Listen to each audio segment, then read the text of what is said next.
Arnold kicks long. Gordon's the target. The fight for Lovey Gordon over the back. And that is 7 for the big man. The most comprehensive football and netball coverage across the great South Coast. Broadcasting your match of the day on 94.5 FM and online. Kick over the top to Matty Wines. He plays on, runs onto that customary left foot. Out in front of bat. Pulls in a screamer. Oh. Put it down. An English gather he can. Dances around, short kick, looking for a teammate in Alexander. Goes by hand to wrench to Alexander. Oh, good tackle. Led by Matty Stewart and your number one local footy call team. Katie Lovell kicks on its way. Is it going to fade back? Oh, big grab in the goal square. Right on McKinnon. Thompson, can he get the handball out to Gordon? Gordon sells one tackle. They're asking for holding the ball. They get it, the Eagles. For Clinton Bolsch, Warrnambool Nissan, Badeness Rural, Harvey Norman Computers, Sungold Milk and McDonald's Warrnambool East and Central. This is 3YBFM's Hampden League Live.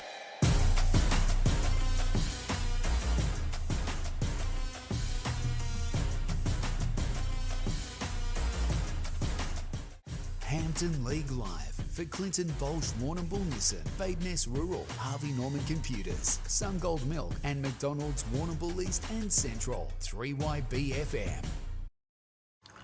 If there's one thing us Aussies know, it's great coffee. Like the best ever McCafe blend. Expertly made by baristas for a smooth, rich taste that hits the spot every time. Now that's coffee fit for an Aussie. Fitz Media Productions is your online broadcast specialist. From meetings and special events to weddings, funerals and sport. Fitz Media's fully equipped mobile broadcast unit provides a professional, reliable live stream anywhere. Contact us today. Woohoo! The footy's back, bigger and better than ever. Just like the boys at Peter Bolsch Bridgestone, now offering full logbook servicing and mechanical. With tyres starting from $60 and zip pay available. Why go anywhere else? Peter Bolsch Bridgestone, Ferry Street. The Country Care Dental team listen, care and explain so you know you're in good hands. From no-gap cleaning to advanced procedures, they'll look after you. Open 8 to 7 weekdays in Hamilton and Camperdown. countrycaredental.com.au. From trees to traffic, Carter Group is the home of fully trained arborists, offering tree removal, trimming and lopping of trees, along with on-site traffic management planners and high-quality traffic management. Visit cartergroup.com.au. When building a new home, the first place to go is Greens Bricks and Windows. They stock PGH Bricks trend windows and doors with double glazing to all styles. Make the right choice. See Greens Bricks and Windows, 7 Robson Street, Warrnambool. I'm Roma Britnell, your local Member of State Parliament. I'm working hard for you and for the South West Coast region to make sure we have a vibrant and prosperous place to live and work. I want to know what matters most to you, to hear your ideas on how to make South West Coast even better. You can email me, catch me on social media, or visit my office in Liebig Street. I'm here to work for you. Authorised by Roma Britnell MP, 94 Liebig Street, Warrnambool, funded from Parliamentary Budget. You gotta get down to Pontings, they're the expert crew, who are always here for you. It's where the locals go, and the tradies know. You gotta get down to Pontings, we've got ya. With further disruptions in November. Avoid delays and check before you travel at bigbuild.vic.gov.au. Authorised by the Victorian Government, Melbourne. Get spring cleaning with great deals at Harvey Norman. The versatile Dyson V10 cordless stick vac, now $799. The Roborock S7 effectively vacuums and mops your floors for you, now $100 off. The LG Cord Zero A9 core compressor stick vac plus KV Ultra Barrel vac, package price $1,448 with bonus $200 gift card and bonus Flexi Toolkit. Get the latest smart air purifiers from Samsung plus bonus gift card when you buy 2 or more. Get spring cleaning with great deals at Harvey Norman. Go! Congratulations to the Warrnambool KFC Mermaids, who last night claimed the Big V Basketball Division 1 Women's Crown for 2022 against the Sherbrooke Suns. Well done to Coach Lee Primmer and all the girls who have suited up for the Mermaids this season. Everyone associated with the Mermaids would like to thank major partners KFC, 3YBFM, Southwest Conveyancing, Glencarry Farms, Warrnambool Motor Group and Warrnambool Mazda for making the 2022 season possible. The Warrnambool KFC Mermaids 2022 Big V Division 1 champions. On 3YBFM, this is Hampden League Live for Narrawong Island Holiday Park, Warrnambool Sheet Metal, Country Care Dental and Fitz Media Productions. Welcome back to Hampden League Live. Players on the ground here, warming up, ready to go. Let's go downstairs to Philip Possum Kelly, who just witnessed the coin toss. Possum, what are the conditions like downstairs, big fella? Yeah, pretty good, Stewie. The centre square is actually pretty hard, but there's a bit of a breeze coming down to the Fonterra end, which is actually the end that Portland will kick to in the first quarter. They won the toss, so they'll kick to that end, and South just going through a few centre drills here as we speak, but ground in all is in terrific condition. Nice fine conditions. I don't think we're going to get any rain, and should see a really, really good contest. And the sun is shining here too, so it doesn't look like there's much rain around. Poss, can you see? We can't really see where we are. No, we got a really little light scattered shower probably 10 minutes ago, Stewie. We may get another one of those at some stage, but all in all, we're certainly going to have any heavy rain or anything like that. The ball won't get slippery, so yeah, I think, as I said, all in all, I think it should be a really good contest. Hey, Poss, what about that pitch area in the centre of the ground there? Is that hard underfoot? Often it is. Yeah, it is, Oz. Yeah. It's really might hard. Might be a bit slippery. And it could get a little bit slippery if you get a little bit of rain on it, maybe. But it is very hard. Yeah, I certainly would like to be getting decked on it. That's for sure. But no, in terms of the outfield, if you like, it's in really good nick and. Nice grass covering and no excuses, I don't think, for some good footy today, Ice. Yeah, beautiful. Beautifully done. Who won the toss, Poss? Yeah, Portland won the toss and Edwards won the toss, so they'll kick to the Fonterra end, as I said there, Stewie, so left of the broadcast position. Beautifully done, buddy. Loving your work down there and on camera and everything, mate. It is absolutely magnificent today. Izzy Kelson and Treddy Hill. And all in all, I reckon the Hampden Football Netball League will be pretty happy with this final series thus far. It's certainly been really well attended, and games have been magnificent. Oh, absolutely. And, we're only looking at the volume of spectators watching the football over behind at the netball courts. Big crowd over there as well. Obviously, North Warrnambool will take on Koroit for that first semi-final game for a prelim berth against Cobden, which was a ring-dinger yesterday. South Warrnambool and Cobden. South Warrnambool won on the siren. Holly Phillips shot that goal. So, yeah, all in all, Hampden football is going very, very strong, but as is Hampden netball as well. It's terrific. Yeah, Hilly, just a little while ago, just before I came out into the centre, they were into the second quarter in the netball, and North held a slender one-goal lead, 23-22. Obviously, that would have changed a bit now. So they held the ascendancy early in that second quarter. Yeah, they get a couple back too. Obviously, a couple of Mermaid girls in Molly McKinnon and also Mia Mills, so that sort of adds to their depth, the Koroit Saints. So we'll try and get some updated scores as we go throughout the course of the day. But, looking forward to this contest here between the South Warrnambool Roosters and the Portland Tigers. The Roosters have won both games in season 2022, but all is not lost for the Tigers. They get a chance this afternoon. And Hilly umpires Jamie Lake, Steve Blacker and Nick Ross Watson officiating today. Beautifully done. Players getting into their positions now. We're about to kick off this first semi-final here from the Cobden Recreation Reserve, bathed in sunshine. And Rossi Watson, Jamie Lake, Stevie Blacker, the real Mr. Crickets. And Sharp will be the key matchup. It looks like Thompson's definitely going to go to him. Battistello said that before the game. You hear the crowd over the netball too. They're getting into it, which is magnificent as well. And we're about to get proceedings underway. It's going to be Betty Malcolm going up against Ollie Bridgewater. Rightio, first semi-final. Cobden Rec Reserve is the destination, and a nice tap down there, straight to Huppets, dispossessed. Jackson busy early. He'll go to the half-forward line out in front. Jennings, good strong mark. Jennings, 80 from home. He'll drive it along a floppy ball inside, forward 50. Numbers back for the Roosters. Harry Lee gathers, composed out of that defensive 50. Had nowhere to go. Goes over the boundary line. They're going to ask the question, and a boundary throw-in will occur. So Jackson, Huppets, ball in their hand early, eyes. They'd be liking that, the Tigers. Yeah, they would. Thomas with the job on the dangerous Jennings. So that'll be an interesting match-up too, Hilly. So it's Malcolm going up against Bridgewater again. They're going to go at it all day. Quick little kick out, going forward again now. That was Curtis, got the handball to Shepherd. Shepherd on there to a teammate in Mitchell. Tex, dispossessed. And a good tackle there that time. Who it was? Actually, it was a nice physical tackle anyway. So the ball's in the forward pocket now. Portland. This game is going to be an absolute beauty, boys. I just got that feeling today. Hampshire that time goes up, scouted there by Yule. He gets a quick kick out of the fence for the Roosters. Big pack of players. Here's where there's going to be dangerous. Weir gets a kick out. He's found a teammate. It's a running teammate there in Jackie Dye. Good to see him back. It was a great chase just to put that pressure on because he's got pace to burn. Here's Weir. Kicks off the ground.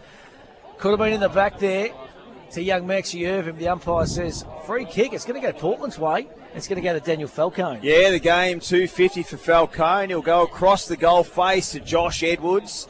Harvey's going to be the next target if the kick's good enough. Goes past him. Henderson running towards it. And he just gets out a bit of trouble. Now he can compose on the right boot inside 50. By himself there was Bex. There's Hussey. He's tackled to the ground. And the ball looks like it's going to go over the boundary line for a boundary throw-in. So just a nice bit of steady work there from Jed Henderson. Good start here, Royce. Yeah, really just wandering around. There's looking around. There's great matchups all over the ground, Matty, and both sides just having a good look at each other at this point. Yeah, Malcolm and Bex that time. Bex is obviously going to do a lot of the ruck work forward of the 50. And we're going to have another ball up. We saw Malcolm do most of that ruck work on his own last week, and I'm tipping we'll probably see similar today, Matty. He's a workhorse, big Benny Malcolm, that is for sure. Handball comes out. Shepherd wraps up in a tackle. That was Kelly. And that ball's going absolutely nowhere. So no score here. We've played just over 2.5 minutes.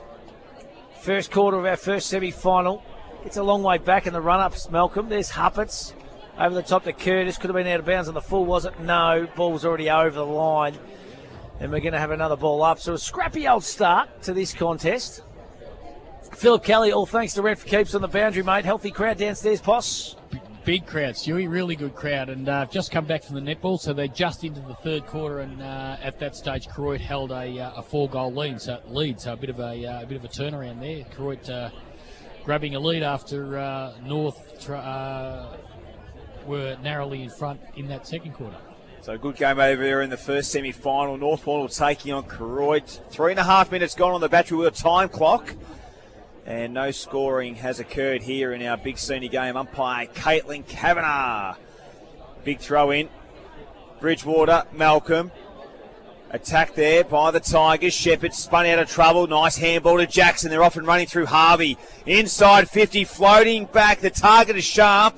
Tries to control the ball. Harry Lee did extremely well. Aiding him there for support is Sam Thompson. And he sees it over the boundary line for a boundary throw. And I love the way they go through the corridor. Yeah, something going to have to be mindful, though. See, it was 2-on-1 there. It was sharp. So Harry Lee's, whoever's playing on Harry, they've got to make him a little bit accountable. I think it's England at the moment. So, they've obviously done their homework, and Sharp's a key mover, isn't he? Absolutely. And I'll tell you what, some sharp hands. They're slick by hands, the Portland Tigers. And Jackson on the end of it once again. Boundary throw in. Hampshire front position. Bridgewater. Gathered by Yule. Just slapped it forward. Nice pick up there by England.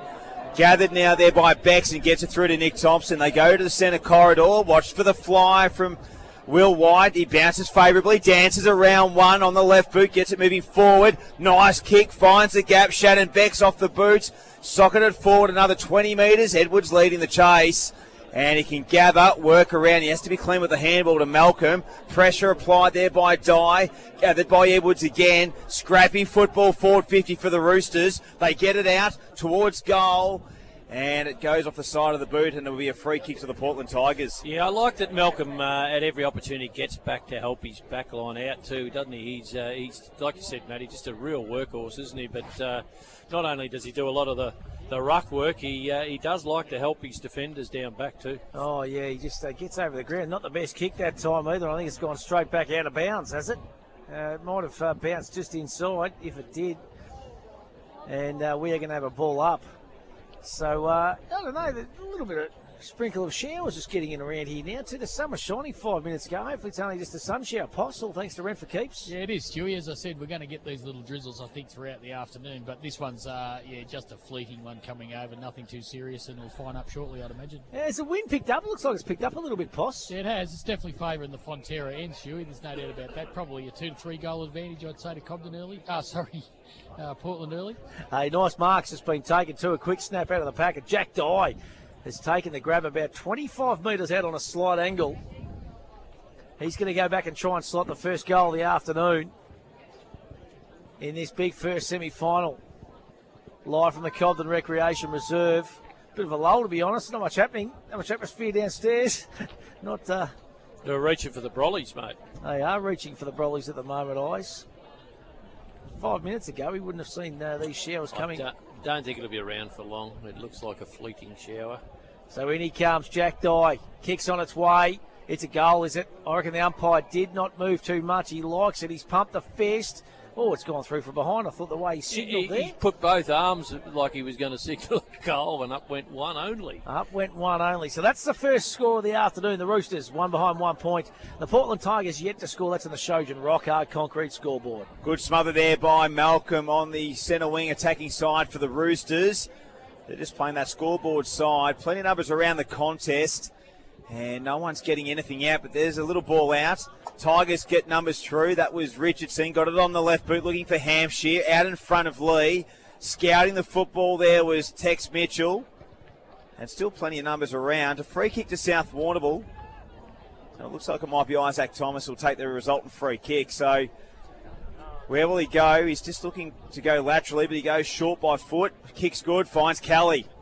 So inside forward 50s, all thanks to Synod Accountant Stats. South Warrnambool leading with 4. The Portland Tigers 3. The Roosters lead by 1 point. Kelly just massages the ball forward a little bit further along the ground, and he finds Shannon Beck, still a good distance from home. Nice hands from Bex. So Bex looks to play on, improve the angle, goes deep inside, forward 50, Bridgewater the target, and just working nicely in front of the ball there was Ben Malcolm, just that last line of defence. He'll get the ball moving quickly, finds McIntyre. Now they love running through the corridor. Jenner, who's been terrific all season, goes out wide. A little bit too much on the kick for England. Lee will chase him. He can come across the face of the 50. Good smother there by England to force the boundary throw in. And he had Thompson, another teammate on, and Mullen, and a stoppage. So that's a favourable outcome for the Portland Tigers. Yeah, and it's an important matchup. You know, we spoke about the importance, of course, of Tom Sharp. But if England can play that role, and as you alluded to, Matty, try and keep Lee away from the play, if you like, then he's done his job, I think. And on cue, there's that man. England gets it to Jackson. Handball intercepted that time by Yule. He's been busy to start this contest. He gets it back to Rantel. Steps around one. Kicks down out to centre wing now. Sitting underneath it, taking a nice grab too, was Hussey. So Hussey, James goes inboard. Good kick to Henderson. Plays on quickly to Yule. Over the top there to Farley. Farley, a late inclusion last week. Back to Farley. Jetty Henderson. Runs through the middle of Cobden. Kicks long and strong, looking for a teammate. Edwards, though, he's been really good in defence so far to start this contest. Kick not good that time, though, and goes straight out of bounds on the full. And a free kick for South Warrnambool. So it's one behind the Roosters. Portland yet to score. Shojan Rock Hard Concrete scoreboard. Was that touched? Must have been. That's unbelievable. Who touched that? Don't know. But it was going to be a boundary throw in. Hey, Poss, let's go down to you all. Thanks to Red for Keeps.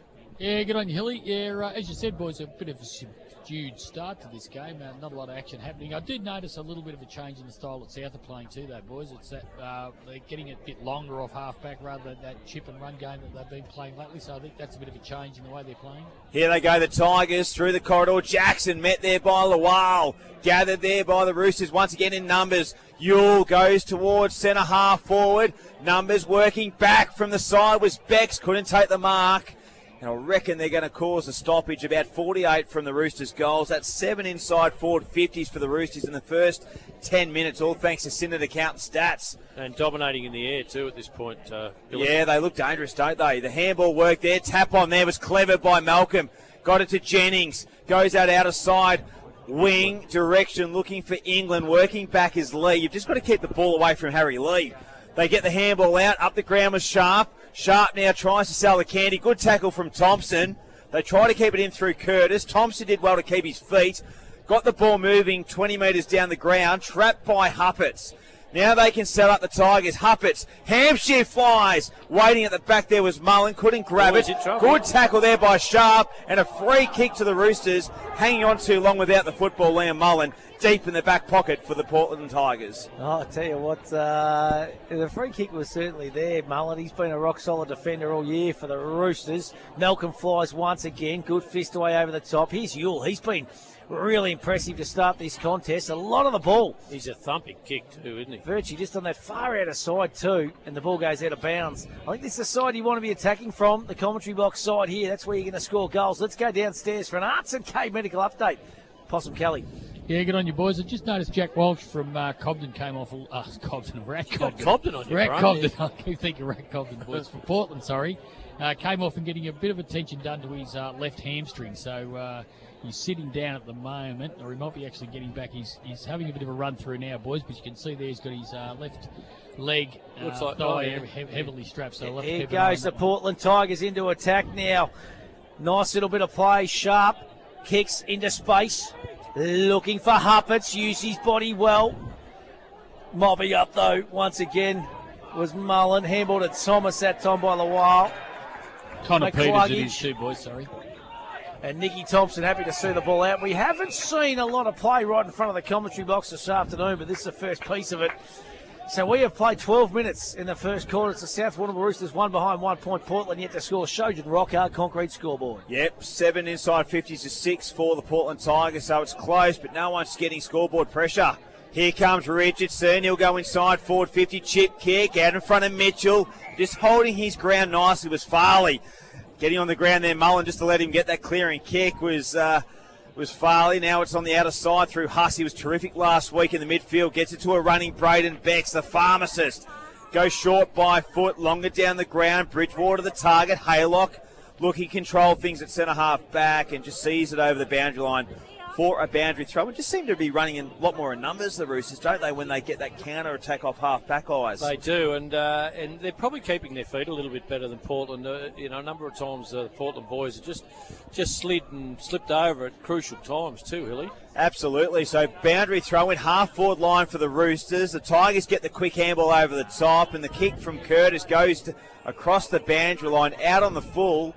And Braden Becks will be the recipient of the free kick. So 13 minutes gone on the battery wheel time clock. And our Shojan Concrete scoreboard sees 1 behind the Roosters. Portland yet to score. So a bit of a dour struggle in this first semi-final starter here at the Cobden Recreation Reserve. And Hilly, just a quick one there. He's now a school teacher, not a pharmacist. Braden Becks. He's school teaching, the big fella. The kick goes inboard that time by Becks. Goes through the hands of Hussey. Little handball. Fair to say this one hasn't reached any great heights as yet, boys. There's not a lot happening. There's a lot of play on that far outer side here too. Got the wind pushing it across that way. It's just it's bizarre, to be honest. I think this is where you want to be coming to score. Bringing it out here both ways. Malcolm wins it down that time to Curtis. He's dispossessed. Crashing through there was Thompson, as he always does. Oh, just watch Thompson. He's a little bit sore from that contest as well. Couple of players sore. In the meantime, Portland go into attack once again. Here's Lamont Lawal. The GWS Rebel gets it to Thompson and Mullen. He's great. He's steady on his feet. He is composed. A little bit of 1-2 action there. Thompson to Harry Lee. He's got a teammate here out wide and Farley. Farley can kick the ball out wide, looking for Kelly. Had a height advantage that time. The back of the pack there was Bridgewater. Beautifully done by the big man. Ooh. Over the back of the pack, little Willie White now on the left foot. Kicks in, looking for Weir. Big fly over the back. Well done there by the defence. And that was Edwards of the Portland Tigers. There's Nick Thompson. He's recovered. Back to Willie White. Banana inboard. Clever kick. And finds Shannon Becks 20 metres out directly in front. And little Willie White, in his creativity or creative ways, has set that one up, Ice Kelson. Oh, he's a dangerous player when he's ball in hand, isn't he? He's just he always seems to have time. As quick as he is, he's composed and finds the best option, doesn't he? And he certainly does. So Shannon Becks straight in front to put the first goal on the board of the afternoon. We've played 15 minutes. Comes in, kicks on its way. Umpire ZZ Tops does not move, and that is the first one. 1-1-7 the Roosters. Portland yet to score. 15 and a half minutes gone. The Shojan Rockhard concrete scoreboard.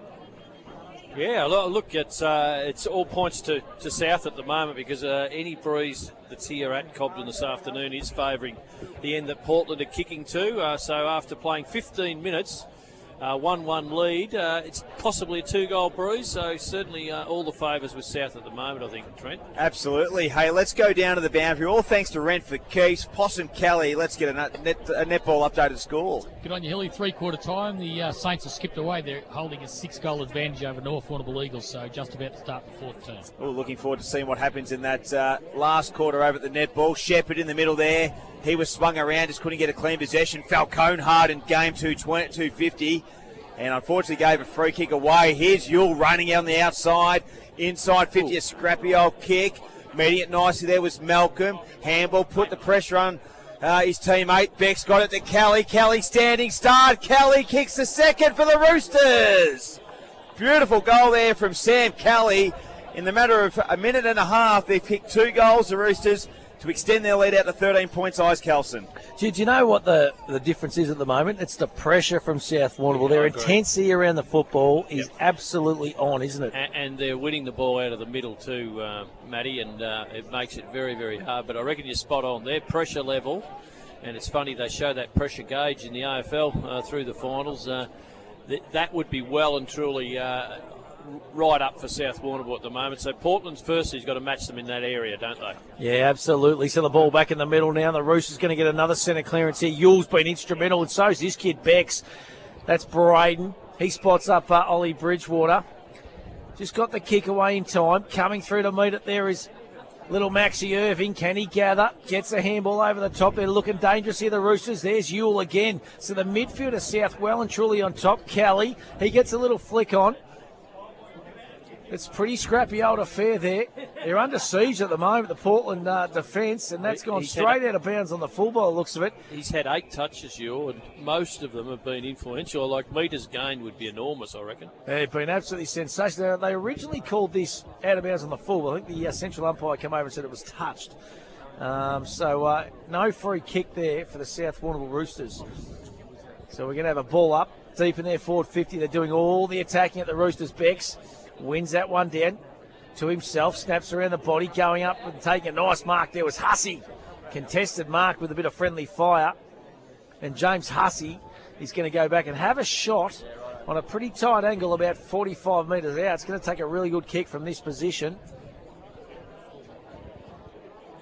Been really good to start this contest as Hussey comes in. Hasn't struck it that well. I think it's gone out of bounds on the full. Yes, it has. Shanked it completely. So it's 2-1-13. The South Warrnambool Roosters. Portland yet to score. Shojan Rockhard concrete scoreboard. 18.5 minutes gone first term. Sitting accountant stats. 10 inside 50s for South Warrnambool. The Portland Tigers have had 7 and have been, every time they look dangerous, don't they, when they go forward, the Roosters? They do.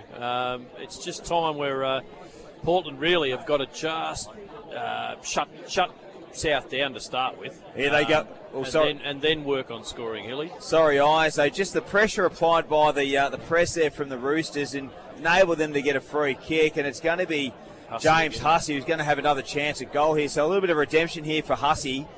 They're all over him at the moment, aren't they? Yeah, smothering them. So Hussey, who's had a terrific season for the Roosters, once again, he's kicked 9 goals in his games. You're actually played. talking of Portland that are usually good starters too, Matt.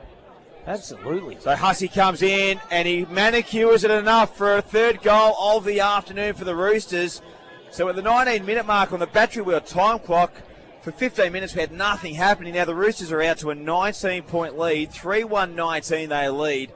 Portland yet to score. That's the Shojan concrete scoreboard. First term brought to a Badeness Rural. Let's head down boundary side to Possum Kelly. All thanks to Rent for Keeps. Yeah, good on you, Hilly. Liam Yule just came off, and he's just got a little bit of a limp up, boys, so I'll just have to keep an eye on that. Not quite sure what the problem is, but... I reckon he might have Poss, but I reckon he's just having a breather. Leather poisoning, I reckon that's what it is. He's just had it on a string. He's been magnificent, Yule, for mine. So's this bloke, Hussey. It's Rantel, actually. Kicks out wide. Foot race there, little Maxie Irving's going to beat him out. And we're going to have a ball up right on the 50-metre arc. So the Roosters, centre clearances, all thanks to Centre Accountant Stats, boys. I think it's 5-1. 6-1. So unbelievable. Roosters just doing it comfortably. Their midfield really on top here. Malcolm that time over the back. There's Huppets trying to lift here, get the Tigers going. Jackson. Haven't sighted little Jacko much. He had a magnificent game last week. Holding the football, this is going to be. And the free kick will go to the skipper of the Portland Tigers and Daniel Jackson. So they need to build something here. We've ticked over 20 minutes. They've just got to slow the game down a little bit, Portland. Just get their hands on the footy. Just a bit of possession time, Matt. Yeah, there's Texie Which is Mitchell. what they're trying to do now. Takes a beautiful mark too. It's just that kick. Oh, terrible. Letting them down at the moment. They're kicking into a 2-on-1 or a 3-on-1 too. They're just not picking the right option. It'd be frustrating. Jared Holder, reckon, at the moment. There's Jed Henderson. He's on centre wing. Beck's coming off for a spell. So the Tigers getting numbers back. Good mark taken that time by Big Weir. He wants to play on quickly. Why wouldn't you? You got a really nippy forward line. Over the back there. Just goes through the hands. He's good enough to get it though. What? Snap goal! It is another one for the Roosters.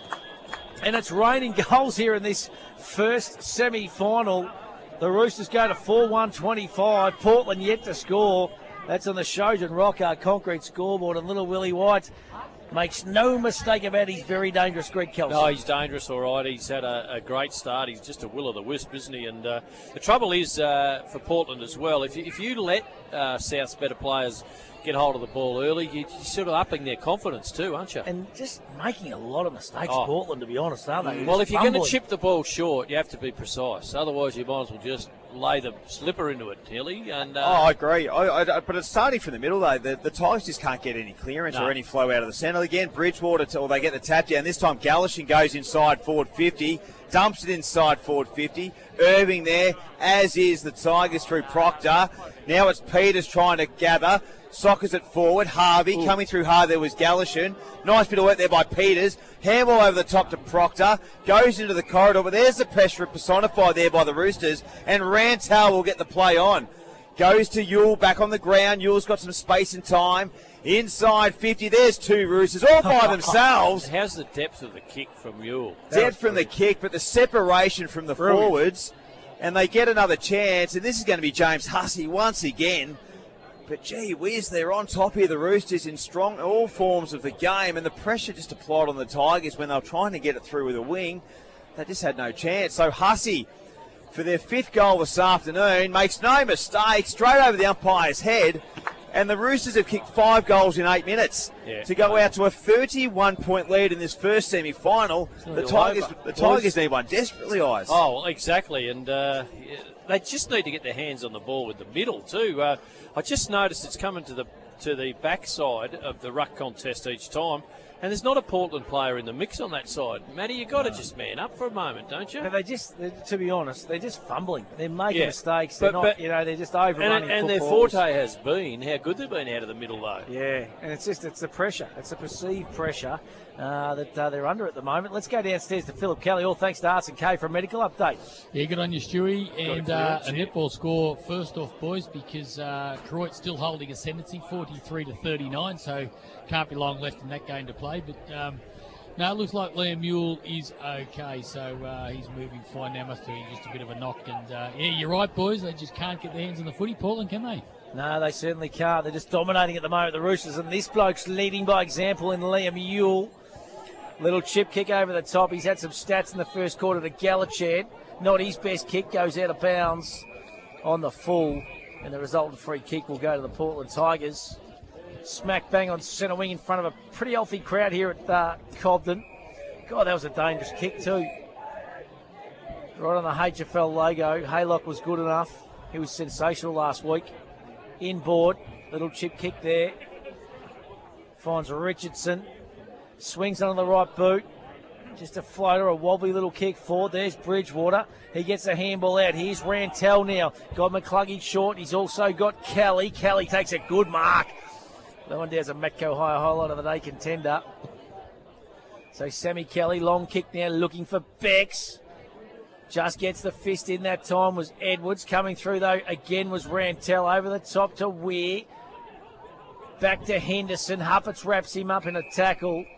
And umpire Ross Watson says, give it to me. We're going to have a ball up, boys. Right on centre wing. Syndicate account stats update. 12 inside forward 50s for 5 goals for the Roosters, while the Tigers have had 9 inside 50s and have yet to score on the Shojan concrete scoreboard. They're asking the question, the Roosters, on Huppert, but he had no time. He was straight to his chest and unable to get it out. We'll have a stoppage. On true centre wing here at the Cobden Rec Reserve, sun is shining, grounds and Super Nick. First semi-final action, and the Roosters are up by 31. Tap down, McIntyre couldn't trap it, overrunning it. There was Bex. Nice work there by McIntyre. He's improved as the year's gone on. Shepherd just couldn't quite get a clean pick up. Still inside the playing venue before it goes over the boundary line. Curtis sees it over, and we'll have a boundary throw-in. So 26 minutes gone, Eyes Kelson. If you're Coach Jared Holt, what adjustments or messaging are you going to give the guys at quarter time? Try and get involved. No, it's a difficult one because, as I said, you've let South Warrnambool get their tails up. And like you said, Matty, they're just sort of not getting enough of the footy, Portland. No, they're not, are they? No. Harvey, he almost got it there to Shepherd. This time, G-Yule's been good. Look at that. Just magnificent. Bruising in the centre square. Nice kick there by Will White. Spots up Weir. Still 50 from home. That was pinpoint. Gets it to a running teammate, Yule. Another disposal inside, forward 50. Floating kick inside. Bex gathers, turns around. Handballs to Die. Died a little bit of a snap. Just works it around, not enough, and a minor score. Now, last week, boys, Yule played a lot of game not through the midfield, didn't he? He played kind of half-forward. It's probably, they've been forced to play him on the ball today, and he has delivered in spades. And you know what? If you're a Portland footballer, you'd go and run with him because he's going to take you to the footy in the form he's in, isn't he? You know the problem, they haven't laid a tackle, mate. No. They can't lay a tackle at the moment either, True. Portland. They're really just going. They'll be disappointed with this first quarter, I reckon. And they've got to fire up and they've got to do it pretty quickly. That is for sure. It's going to be embarrassing stakes otherwise, isn't it? Yeah, absolutely. Here goes Thomas, uncontested now across half-back. He's got Gallichan running for him. They're all over me. They've got players out absolutely everywhere. They're out on their feet here early, the Tigers. I don't like saying it, but the Roosters are all over them at the moment. There's Harvey. He dodges around one. See, handball's just missing. The pressure is just on here. Here goes White. That's little Willie. Back to Yule. Put it down. Is it? No, it's gone straight across the face of goal and goes through for a minor score. So 5-3-33 Roosters. Portland yet to score. And that is on the Shojan Rock Hard Concrete scoreboard. 28 minutes gone on the Battery World time clock. And Philip Possum Kelly, all thanks to Rent for Keeps. I'll tell you what, they need to lift, and they need to lift quickly. Yeah, they do indeed, Stewie. And the scary thing is, they're 5-3-33 to no score, and they're actually kicking against a bit of a bruise. Yeah. So they really need to get their skates on the Portland Tigers. Not a great kick on that occasion from the Tigers. Bex marks. He'll go inside forward 50, and just a bit of brotherly love. He'll play on quickly again and further down the ground. And they find Jack Dye, who's a notable goal kicker for the Roosters. And Jack Dye, what a great recruit he's been, will have a shot for his first goal of the afternoon. And, wow, it's getting dangerous territory if he nails this one. It gets out to 39 points. Dye, who's kicked 36 goals in his debut season with the Roosters. 25 metres out, 45-degree angle. It is kickable. He's kicked some impossible goals in season 2022. Jack Dye, just to really put an exclamation point on this first term for the Roosters, comes in. Fluent ball use, great kick off the boot, but just pushes out too far right. And it looks like it might be a mark or out of bounds on the full, and it is a non-score. So the Tigers get a little bit of a reprieve there. Curtis kicks over towards Huppets. Intercepted mark there by the Roosters. Hussey, geez, he's looked dangerous, hasn't he? He's been super. Great last week too. I think every player on the South line absolutely not many passengers, is there? No. They're just I running tell you what, all over be frustration corner if you're a Portland forward too, Matty. It's just not spending any time there. I mean, look at the numbers. It's virtually 5-on-2. Yeah. Anyway, if the ball does come out. So they're obviously trying to stack back down, but it's just not working for them at all at the moment. Tom Sharp standing in the middle of the ground is the closest player to goal for Portland. So Hussey comes in, going to take his best kick just inside 50. I think he's has he got the leg? I'll tell you what, it's a goal. That, I reckon. Jack Dye. Jack Dye. I don't know whether the bruise is having a big factor to this end, to be honest, the way the ball seems to be carrying. Well, he's kicked that from just inside 50. That's what I'm saying. I just don't know whether it's a factor as such. Wow, there's another one. What a start here to the South Warrnambool Roosters. Well, that's the last thing you wanted, kicking them from 55. 6-3-39. Portland Portland yet to score, and to be honest, have not looked like scoring in this first term. And I reckon Holdy would be absolutely pulling his hair out. On the flip side, Matty Battistello would be absolutely wrapped with the start of this contest. Let's go downstairs. Philip Possum Kelly, a netball update for us, buddy. Yeah, good on you, Stewie. The Saints are kicked away, leading 50-43, so there can't be too much time left. Beautifully done, Poss. And there's the quarter time siren. And to be honest, if you're a Portland supporter, it can't come quick enough. You can see the Roosters, they're all jogging in. And the Tigers are just looking at each other going, what happened in that first 30 minutes? Can we start again? That is unbelievable. So at quarter time, it is 6-3-39, the Roosters. Portland yet to score. And, boys, that was one-way traffic. Yeah, they were impressive, weren't they, the Roosters? Just dominated in the midfield, and that's the real strength, as we spoke about pre-game for the Tigers, just that midfield group that they've got, the Tigers, but they just couldn't get their hands on the footy eyes, and they were really, really bruised and battered and bullied, weren't they, the midfielders of the Portland Tigers? South were just far too strong. Well, there's 3 quarters to go to obviously redeem yourself. A long way behind the 8-ball Portland, but they just look tired, don't they? They do. They look flat. You know, you've just got to find a way here. And Yule is one of the players having an impact along with a host of others. But Yule's had the footy 10 times, Matty. And, easy. And he's kicking at 50 metres as well when he gets it. So he's hurting them big time. Yeah, well, I'll tell you what, we're going to take a break. On the other side, we'll come back with second quarter action on your home of football, Netball 94.5, 3YB FM. Hampden League Live for Clinton Bolsh Warrnambool Nissan, Badeness Rural, Harvey Norman Computers, Sungold Milk and McDonald's Warrnambool East and Central, 3YB FM. If there's one thing us Aussies know, it's great coffee. Like the best ever McCafe blend. Expertly made by baristas for a smooth, rich taste that hits the spot every time. Now that's coffee fit for an Aussie. Fitz Media Productions is your online broadcast specialist. From meetings and special events to weddings, funerals and sport. Fitz Media's fully equipped mobile broadcast unit provides a professional, reliable live stream anywhere. Contact us today. Woohoo! The footy's back, bigger and better than ever. Just like the boys at Peterbosch Bridgestone, now offering full logbook servicing and mechanical. With tyres starting from $60 and zip pay available. Why go anywhere else? Peterbosch Bridgestone, Ferry Street. The Country Care Dental team listen, care and explain so you know you're in good hands. From no-gap cleaning to advanced procedures, they'll look after you. Open 8 to 7 weekdays in Hamilton and Camperdown. countrycaredental.com.au. From trees to traffic, Carter Group is the home of fully trained arborists, offering tree removal, trimming and lopping of trees, along with on-site traffic management planners and high-quality traffic management. Visit cartergroup.com.au. When building a new home, the first place to go is Greens Bricks and Windows. They stock PGH Bricks trend windows and doors with double glazing to all styles. Make the right choice. See Greens Bricks and Windows, 7 Robson Street, Warrnambool. I'm Roma Britnell, your local Member of State Parliament.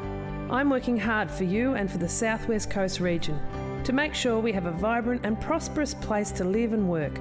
I want to know what matters most to you, to hear your ideas on how to make South West Coast even better. You can email me, catch me on social media, or visit my office in Liebig Street. I'm here to work for you. Authorised by Roma Britnell MP, 94 Liebig Street, Warrnambool, funded from parliamentary budget. You gotta get down to Pontings, they're the expert crew, who are always here for you. It's where the locals go, and the tradies know. You gotta get down to Pontings, we've got ya. Time to get up, time to walk to the bus stop, open up the shop, time for you, time for me, loving everything you see. The sun is up, time to take on the world this time. Time to wake up, time to climb to the top. Welcome to the world where the sun is always gold and it's waiting just for you. Time to get into life where the sun is always gold. Sun don't. 3 steps: design, plan and construct. Smith & Son Renovations and Extensions take care of all 3 steps to provide you with a smooth and cost-effective process. See Nathan and the team at Smith & Sons, Ferry Street, quality builders and reno specialists. Did you know that Badeness Rural have 3 agronomists and an experienced in-store team to help service the needs of their clients? With the right advice and the latest in agriculture technology, they provide a tailored service specific to your farm needs. Helping you boost production and keeping costs in check is what they do best. From on-farm agronomy to decades of expertise in-store to help you get the best results. Call in and see them today. Badeness Rural, corner Raglan Parade and Caramit Road, Warrnambool. Peter, the chicken, lamb, pork and beef eater has all your fresh meats ready to go. And small goods handmade on the premises daily. Yeah! Find Peter, the chicken, lamb, pork and beef eater at Lucas Brothers Butchers with easy, convenient drive-through. Corner of Banyan and Lava Streets, Warrnambool. On 3YBFM, this is Hampden League Live for Harvey Norman Computers, Carter Group and Peter Bolsch Bridgestone. Welcome back to Hampden League Live. And the first quarter was absolutely dominated by the South Warrnambool Roosters. 6-3-39. Portland yet to score. Did not score a point in that first term. And unbelievable. I'll tell you what, too, Trent Hill, the great man sitting beside us, Matt Stewart, is doing a magnificent job, may I add. His 3-0 record of tipping in the final series might be in jeopardy. Could be in jeopardy. The great man should be minus 2 points. He's a great mozzer. He's a stopper. A bloke did text me and said 3 weeks ago you tipped the Roosters to win the flag, and maybe that might be right. Although the Roosters don't want you tipping them. I'm calling it here. Oh, dear. Possum Kelly, all thanks to Red for Keeps on the boundary pass. What was the message from the coaches there at quarter time, buddy? Yeah, good on you, Stu. I've actually got Danny Finn with me. Finny, you spent some time with the midfielders, mate. You were just all about encouragement. It wouldn't have to be too much because they're certainly on top of the moment. Yeah, I think certainly in terms of how we're able to use our outnumber early and win that hard contest and put a lot of pressure onto Portland, just to see how they've responded at the moment. You know, we've been lucky enough to get our hands on the ball and get it into our forwards one-on-one. And you're Finny, you're well on top now, mate. Good luck for the second quarter. Thanks, boys. Skin-tight pants down there too, Danny Finn. Much room for movement. Says you that wears the funniest gear I've ever seen. No real dress up today either. I was just going to say that Ozzy's pretty conservative Sunday, today. Hey, hasn't got the Nike. I thought he might have had the Nike casuals on, but he hasn't got those. Timmy Carter was telling me he wears the Nike shoes. I reckon he's looking for a deal from Nike himself. Yeah. Sponsorship, mate. Me and MJ, we go back a long way. Second quarter action underway here. What have the Portland Tigers got? They need something. They need to come out with a bit of vigour and a bit of fight. Start a blue or something. Bridgewater over the top that time. Handball comes out to Falcone, to Huppets. So they're getting their hands on it. Kick goes out wide, just missing the target there in England. Picked up by Rantel. He's been good to start this contest as well. Shepherd, haven't sighted him much in this first quarter. Ooh. Kick had to be good to Harvey and take a great mark. There was Jetty Henderson for the Roosters. Henderson into attack now.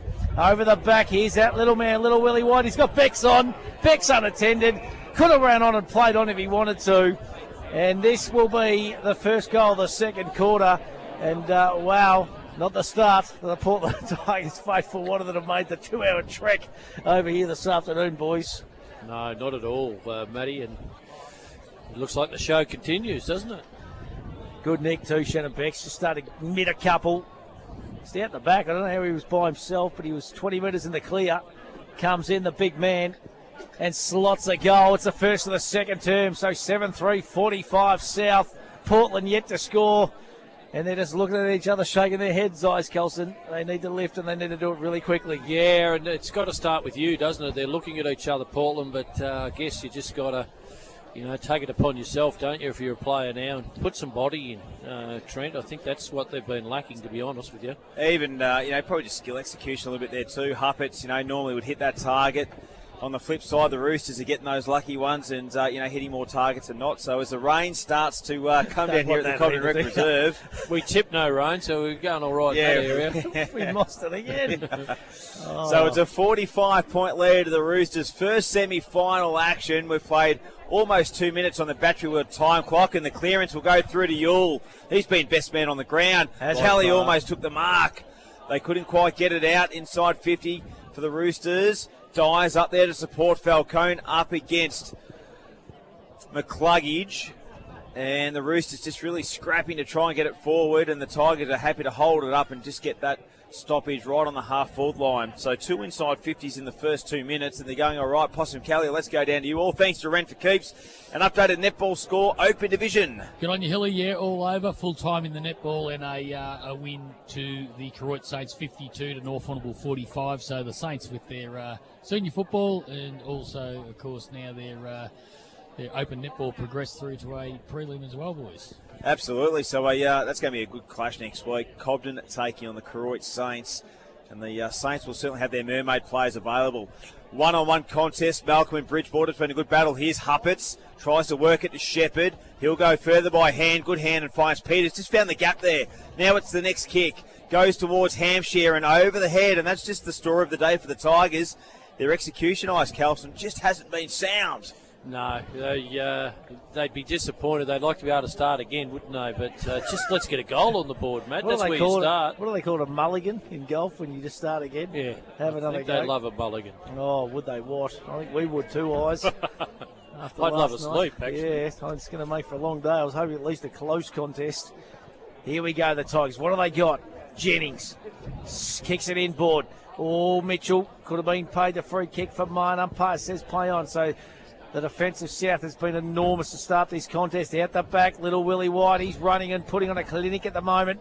Got too much leg speed to burn. Kicks down. Dye. Been great to start this contest. Holding the man. Free kick's gone to Jack Dye. He's got Will White unattended. Little chip kick inboard. And Will's going to go back and have a shot 25 metres out.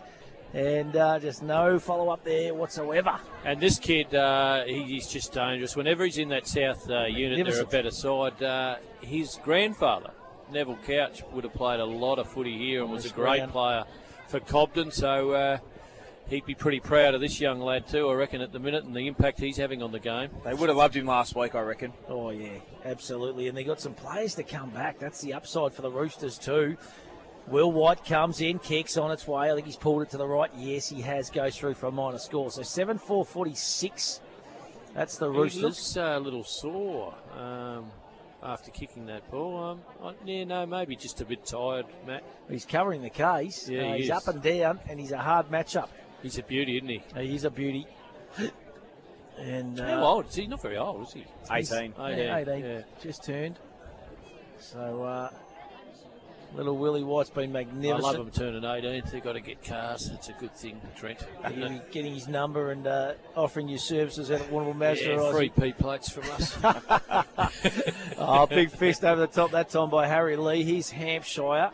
Haven't seen a lot of him. Haven't seen a lot of Jacko either, and the ball just goes out of bounds. No, well, it's their better players that, I mean, all their players are quiet, but their better players have really got to get some impact into this game. Here, I think just go back to the basics, boys, to be honest. I'd just one-on-one. pick a player, one-on-one footy. One-on-one. You know, because they're just South is finding too much space, and there's players that are unattended and just getting absolutely teared up around the contest, aren't they? Here we go. Here's Peters in the corridor. Handballs it to Thompson. He'll go over the top. Yeah, the turnovers are hurting them. Well read off the pack there by Gallishan. Bangs it forward to Kelly. Doesn't take the mark, but he's got Will White. Turns around. Kelly, left foot snap towards goal, and Kelly dobs it for the Roosters. 8 straight for the Red and White Army, and they go to a 52-point lead. But that's a couple that Will White's hand-fed. Kel, he'd be loving him at the minute. Just silver service from the little man. Absolutely, and could be a bit of a missing link. He's got X factor about him, big games. Well, you love those little small forward, don't you? And that's where they lacked last week, the Roosters. And last year, those senior games he played, he was very, very important player, So they've got plenty upside. They're going to win this contest, South now. They make no mistake about it. They're going to go on and play North Warrnambool in the prelim final next week. They've got players to come back into this team, including Archie Stevens, Saunders, Ricky Henderson. Trent Williamson. There's plenty of upside. And here he goes again. If they can get through to a grand final too, the Reed Oval for a Will White will just suit him so well, Matty, won't it? All absolutely. That space. Yeah, absolutely. That is for sure. Here's Marcus England trying to lift. So's Falcone in game number 250. He's dispossessed. Thomas picks it up. Bex goes through his hands. Edwards, his kick smothered. Jackson, a little barrel kick. Going to come off too. Goes through the hands there of Curtis, and the ball goes out of bounds. And we're going to have a ball up smack bang on centre wing, and umpire Dutchie Holland. Game 100. Is it game 100 for Dutchie? Yep. Yeah, what a legend. He has been a wonderful person in our community for a long time. Loves his running. He's got some great ideas as an architect too, Matt. He's very clever. Yes. Very clever. That So art gallery, get it happening. ball comes down there, and umpire Stevie Blacker, the harness trotting driver, says, "Give it to me, boys. We're going to have a ball up." Hard to see Portland, scoring here at the moment, Poss, isn't it? Like they're just not getting the ball forward whatsoever. They're not. They're all screwy. They've got no fluency going forward or anything. It's just, I don't know whether that's due to the way that South playing or whether Portland's just having a downer. It's just hard to tell. But this weather's interesting. It's actually coming in from the east. It sort of generally blows over the top of the ground here out of the west, but it's sort of closing in from the east and just sort of hanging around a little bit, that drizzle. But again, as I said earlier, we're not going to get any big heavy showers or anything. It's just this misty sort of rain, which is just annoying. Thank you, Jane. Jane Kelly made the grand final too, Poss, the daughter-in-law, I see. Yeah, he was the grand final next week. Yeah, absolutely. Hey, balls inside forward 50 for the Portland Tigers. 8-4-52 South Warrnambool. Portland yet to score. 8 minutes gone on the Battery Wheel time clock. The second term brought to you by Sungold Fresh Local Milk. Ewell in the trenches once again, as is Nick Thompson. Bit of a fumbly football on the half-forward line. A paddle forward by the Roosters. Out of bounds, boundary throw-in will occur. And, South, they're just running right here at the Cobden Rec Reserve in this first semi-final. So umpire Holland, game number 100 this afternoon. A nice deep boundary throw-in. Front position was Malcolm. Got the paddle back, looking for McIntyre to run on. Inside 50, McCluggage. He's good by foot. He gets it to Thomas, and Thomas now to Farley. He'll go down the wing. Trying to find Bex, used his body well and took a nice mark. Great mark. Matco high highlight hill. He put it down.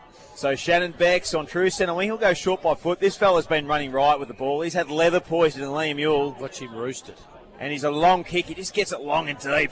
And he goes on that occasion. Watch Kelly fly. Kelly just waiting. One-hander! That's a Matco highlight of the day. Contender. One-hander mark from Sam Kelly. Shortens the kick.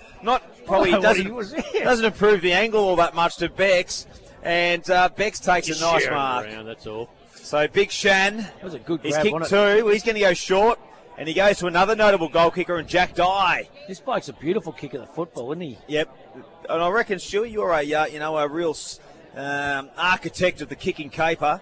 He's got a beautiful run up, and his routine's pretty sound. Yeah, no, he's got a cracking routine. He kicks through the ball. He's a lovely kick of the football, and it's right in front of the commentary box here, and we're going to get a perfect view of it, to be honest.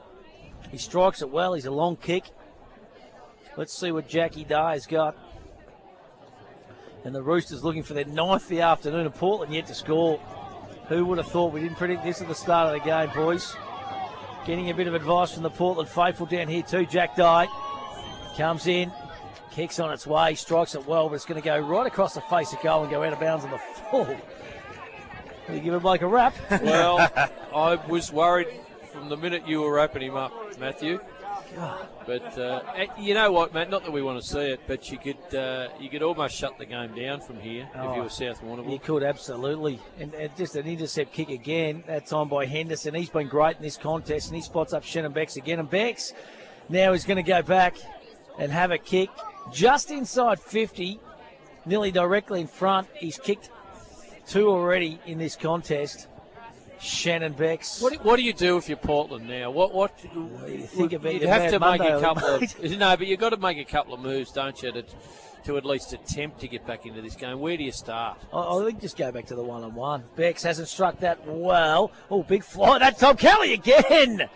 He's seen it pretty well, Kel. Oh, Sammy Kelly's in great nick at the moment, and he's going to go back and have a shot 5 metres out on a slight angle. He's already kicked 2 of the afternoon himself, and this is for goal number 3. And the Nicky's in. Sammy Kelly, you'd think he's going to slot this one. Straight over that net, Matthew. Yeah, man on man, that's all I'd do, Oz. Just try and shut the game down a little bit. I don't know what else you could do. Sammy Kelly makes no mistake about it. There's another one for the Roosters. 9-4-58. Portland yet to score, and they don't look like scoring on the Shojin Rock Hard Concrete scoreboard, Ice Kelson. No, they don't, unfortunately. Like I said, maybe it's just man on man and put some body on because there hasn't been enough of that, Hilly. No, there hasn't.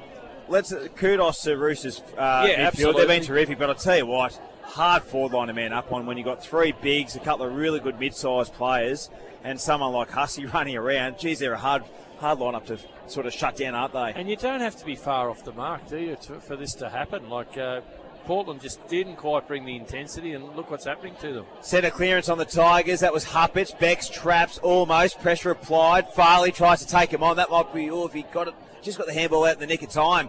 Mullen dispossessed. Gallishan dispossessed. And a free kick's going to go to the Roosters. He was held on to. I haven't seen a tackle stick all day for Portland. No, just hasn't been their first half. That is for sure. So Gallishan now, he'll go into the corridor. And guess who's just looming by himself? It's Yule. Turns into the play, stands around. He'll just roost inside forward 50. Watch for Die! Yes, on the second bite. 48 metres out. They can't do anything wrong at the moment. No, I think I just packed my bags. No, head back. That was like he's only kind of a small forward. Yeah, he's their mid-size. So 7 inside 50s. They've kicked 3 goals already this term. And will the onslaught continue at the Cobden Rec Reserve? It is 9-4-58 to the Tigers yet to have scored. 13 minutes gone on the Battery Wheel time clock. Dead in front. Ball will have to carry about 48 metres, Hilly. And Jack Dye, who's already kicked 1 this afternoon, looking to be the 4th multiple goal kicker of the day for the Roosters. He's got the leg. Don't mozzie, Matt. Just keep it to yourself. So Jack Dye comes in, kicks from 50, good connection. It's floating, it's going to drop short. They keep it in. Almost a mark on the line there by Will White, third in line, and a minus score. So it's 59 points to the margin. Let's head downstairs to the great man, Philip Possum-Kelly, all thanks to Rent for Keeps. Yeah, good on you, Hilly. I think Matty was spot on. I think all they've got to do now is just go man on man, at least try and win a bit of footy and just, try and do a Well, break even at least. Just break even, that's right. Because I don't think there's any doubt now they're not going to win the game, but they just need to make a contest of it from here on in, just like that. A good contested mark taken there. Yeah, beautiful contested mark there by Edwards. He's been rock solid. He's probably been Portland's best for mine. There's Hampshire. They're trying to lift their Portland Tigers downstairs. Kick comes forward now. Free kick's going to be paid, and it's going to go to Benny Malcolm. Look at the numbers, though. 3 Tigers onto 7 Roosters. They just get back in support, South. Yeah, no, their work rate has been enormous. Henderson's been awesome. Handball comes out to little Maxie Irving. He finds Hussey. Just didn't quite judge it that time, Huss. Holding the jumper for mine. Umpire says play on. There's Yule again out to Gallichan. Gallichan, little inside kick. Beautiful kick. And guess who's on the end of it? It's the big man, Sammy Kelly.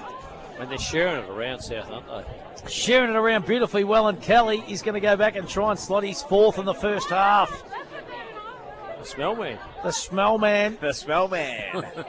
He is about 27 metres out. He's striking the ball well, Kelly. In great nick. Ominous signs. I reckon Adam Dow will be watching this intently. And he'll be thinking, gee whiz, they're looking really good here, the Roosters. He's pushed that one right. Goes through for a minor score. So 9-6-60. That's the Roosters. Portland yet to score. That's on the Shojin Rock Hard Concrete scoreboard. We've played 16 minutes in this second term of our first semi-final, and I can't believe the Tigers have not got on the scoreboard yet, boys. We've just got to get them across the line here. We've got to get them a score before half-time, boys. Jenner kicks it out, and guess what? Mullen marks. Kelly's the man again, 50 from home. Standing start, goal square. We just let us see it through. It bounces. Good work by Josh Jenner on the last line of defence to concede a goal, a point for the Roosters. Quick kick in. Falcone takes the mark. Inside forward 50s this term. It is 10 South Warrnambool, 3 to the Tigers, and the Roosters are up by 61 points. Peters, chip kick out of defensive 50. May have been a push in the back there to Jackson. Farley gathers, dispossessed, holding the ball. Good tackle, Tex Mitchell. Tackle that stuck for the day, Hilly. And the Texan, Tex Mitchell plays on, no one on the mark. He'll go driving inside forward 50. Sharp's the direction. Thompson playing in front. Sharp looming. has to take on two. Lawal happy to see it over. And a free kick's going to go, and it is going to go to the South Warrnambool Roosters, delivered out of bounds against Tommy Sharp. Nothing going their way, is it? Nah, it's just a day that just hasn't really started for the Portland Tigers. Lawal drops it. Curtis causes the pressure. Can he create something? Inside forward 50, and the Roosters are going to get out of it. They're going to get out of trouble. Maybe. Oh, good intercept mark there by Shepherd. And Shepherd can have a set shot 45 metres out. Can it be the first one? Have they had a shot yet? I don't think they have. I don't think they have. First shot at goal. Not a set shot, no. So Shepherd. Come on, they need this big time before half time, don't they? There'll be some Bronx cheers, I reckon, if he happens to snag it. Here he comes. He kicked 3 last week. He improves the angle. And not his best. Not and even it's on the out of board, bounds on the full for Aaron Shepherd. And, well, that's the day that the Tigers are having. It's just not working for them. The Richmond colours the last couple of days just have not had their... They're going to wake up like me, mate, tomorrow. Very sick. Oh, mate, you and me too, buddy. You and me too, mate. Unbelievable first half of football. But the Roosters just have not let them get into this contest. Their pressure has been magnificent. Harpets. Handball inboard. Misses a target that time. Jackson's trying to lift. England free kick's going to go to the Roosters off the ball. And I reckon it's Galachant. He's going to get the free kick. I reckon the hardest decision that Matty Battistello is going to have the next week or so is going to be... who's in, who's out. Because they're going to have... 5 to possibly come back in. And you know what? If you're in the South Warrnambool lineup, that's important too. You're playing for a spot, aren't you? That's why they're not going to take the foot off the pedal. 50-metre penalty's gone here for a late contact. Free kick to Haylock. So going to push him into that forward 50.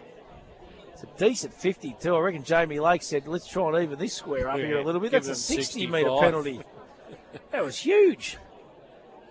And he's going to go back and have a shot now. He's trying to get him on the board. Come on. Big Nath Haylock. He's about 35 out. Comes in. Kicks on its way.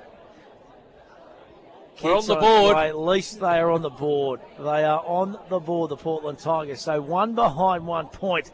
It's taken them to the 19.5-minute mark of the second quarter. South Warrnambool 9-7-61. That's on the Shojan Rockart concrete scoreboard. An intercepting mark there. That way, a big fathead looking magnificent as always too, the great man. A legend down this way. Fathead. Daniel Jackson is... Fathead. He's a good man. He's one of Bolshy's besties. Yep. An absolute superstar. And Jackson kicks in the fist. The big double fister goes away. Possum Kelly, the crowd in disbelief downstairs, all thanks to Rent for Keeps. Yeah, well, they certainly are, Stewie. There's not a lot of buzz at all amongst the crowd. And I did also notice, too, that Connors has come off again, getting more treatment to that hamstring. So whether he plays any further part or not, I don't know. And we're bathed in sunshine again. Yep. It's Possum, what a difference a week makes. The supporters last week at Portland were absolutely cock-a-hoop, weren't they, up and about, but they've just had nothing to cheer about here today. Well, it might be a bit of disappointment amongst the crowd too, I think, because I think Portland have let us down a little bit, haven't they? But in saying that, South have been fantastic to start with. So That's it. They have not let them have an impact. They've mauled them. No. They've mauled them. They have the Roosters. absolutely mauled them. Yep. Bridgewater, good in the stoppage, and he just got his own ball, dispossessed. Curtis, who's tried hard, trying to create something, Curtis. Over the back there was Hampshire. Huppets, nothing's fallen their way. Jackson trying to create something for the Tigers. Loose foot, he's still about 30 metres out from the Portland goal. And we'll have another stoppage. So just look at the numbers around the contest. And the Roosters just don't give the Tigers any room.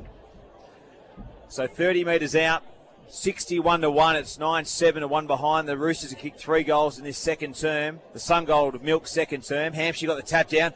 Falcone trying to chase it down. The Roosters defence through Thomas. Good again, but a nice smother just to cause a boundary throw in by the Portland Tigers. We'll have one about 30 metres out from the Portland goal. So 9-7-61. 1 behind the Portland Tigers. Inside forward 50s, 25 to South Warrnambool, whilst we've got 17 for the Portland Tigers. So they just haven't been efficient going inside their forward half. Portland on this occasion. Free kick. Another free.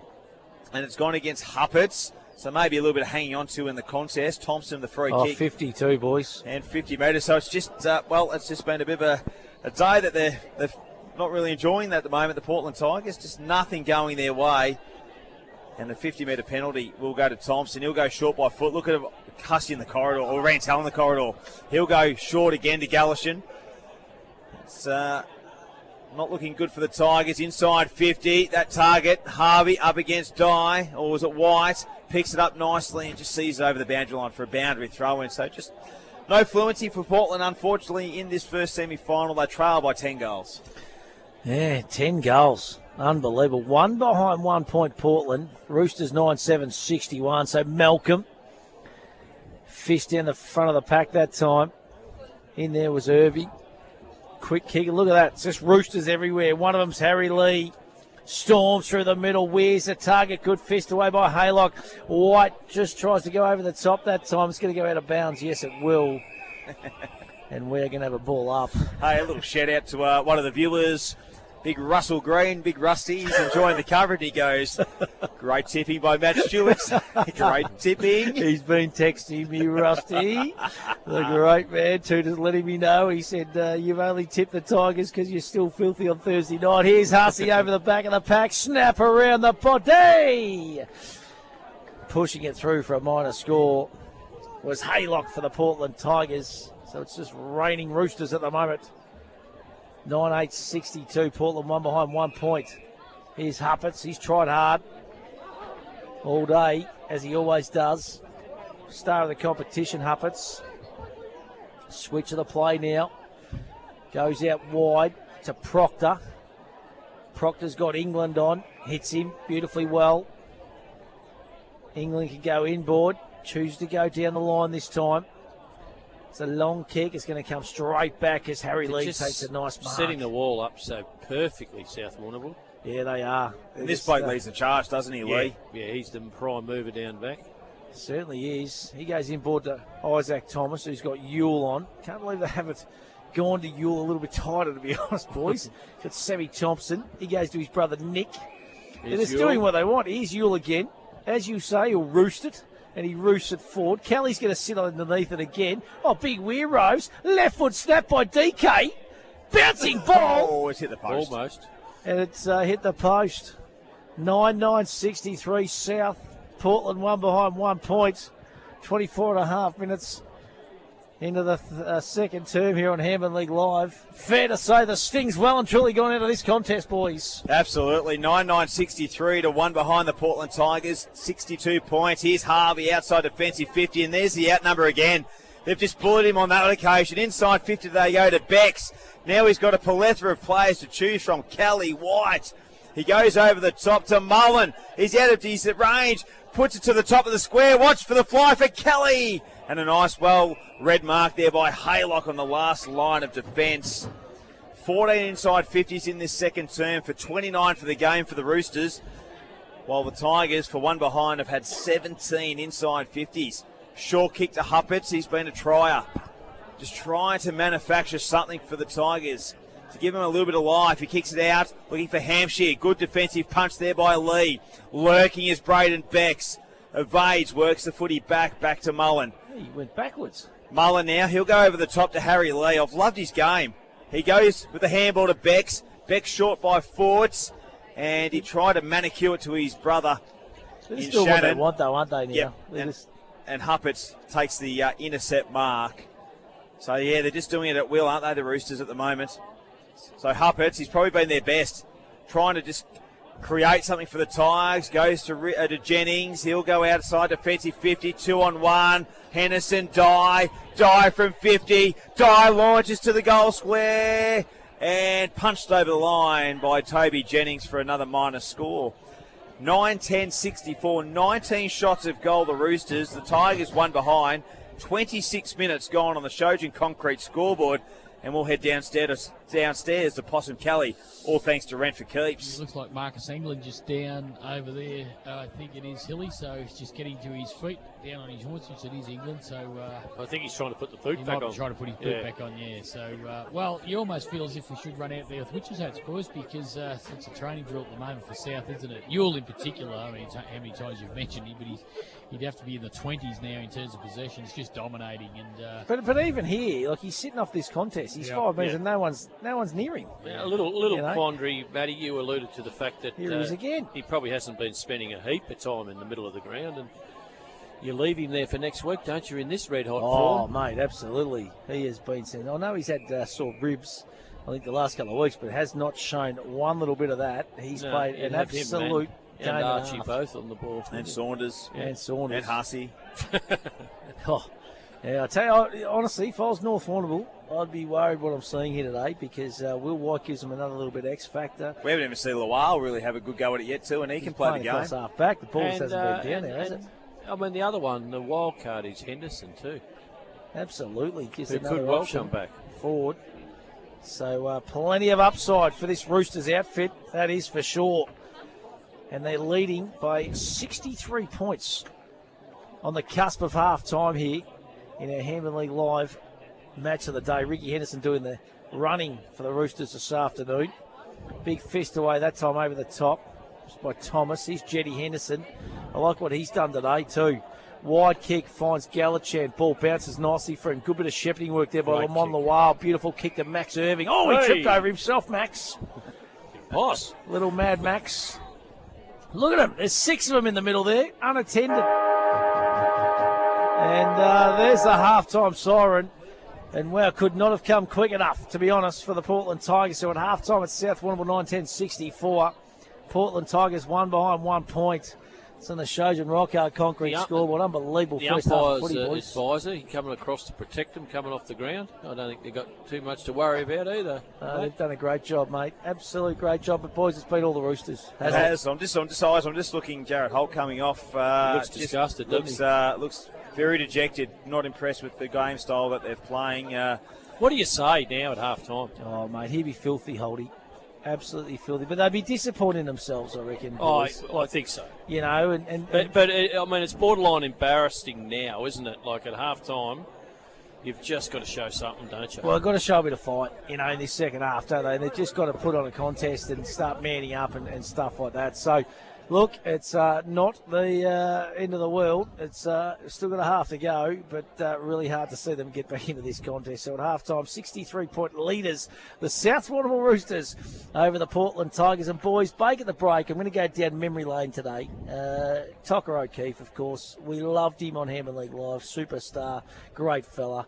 And on Father's Day, I thought, what a fitting little tribute. One of the all-time greats of the competition. My oath, he was a brilliant individual. So Mark Tucker O'Keefe, the bake at the break, all thanks to Kerman's Hamburgers on the other side of this.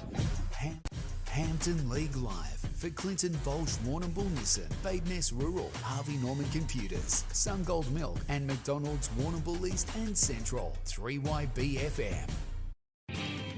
Did you know that Badeness Rural have 3 agronomists and an experienced in-store team to help service the needs of their clients? With the right advice and the latest in agriculture technology, they provide a tailored service specific to your farm needs. Helping you boost production and keeping costs in check is what they do best. From on-farm agronomy to decades of expertise in-store to help you get the best results. Call in and see them today. Badeness Rural, corner Raglan Parade and Karamat Road, Warrnambool.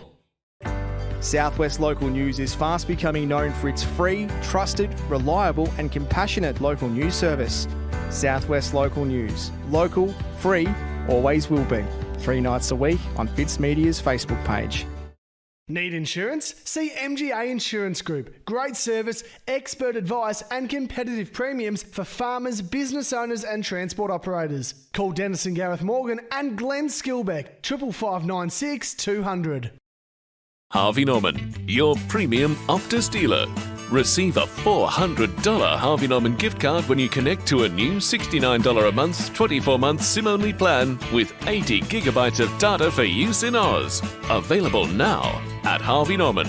Offer available until withdrawn. Not available with any other offers. Minimum plan cost $1,656 over 24 months. Visit hn.com.au/Optus-BYO for terms and conditions. Go! If you've been injured, make the call. Find out if you have a claim. Madden's Lawyers is the region's most experienced injury compensation firm. Madden's Lawyers. Make the call. Right, thanks ladies and gentlemen. Got some lovely Angus bullocks here. Right, I've bid $3.90. 80 got, thank you. 2, 4, 6, 386. 8 90 392 392. Jack Kelly here from J&J Kelly Stock Agency. We've been in business 30 years this year. We've got a great selling team to help market your livestock. We sell every Wednesday and the last Friday of each month at the Warrnambool Livestock Centre. Contact J&J Kelly Stock Agency and staff for all your livestock needs.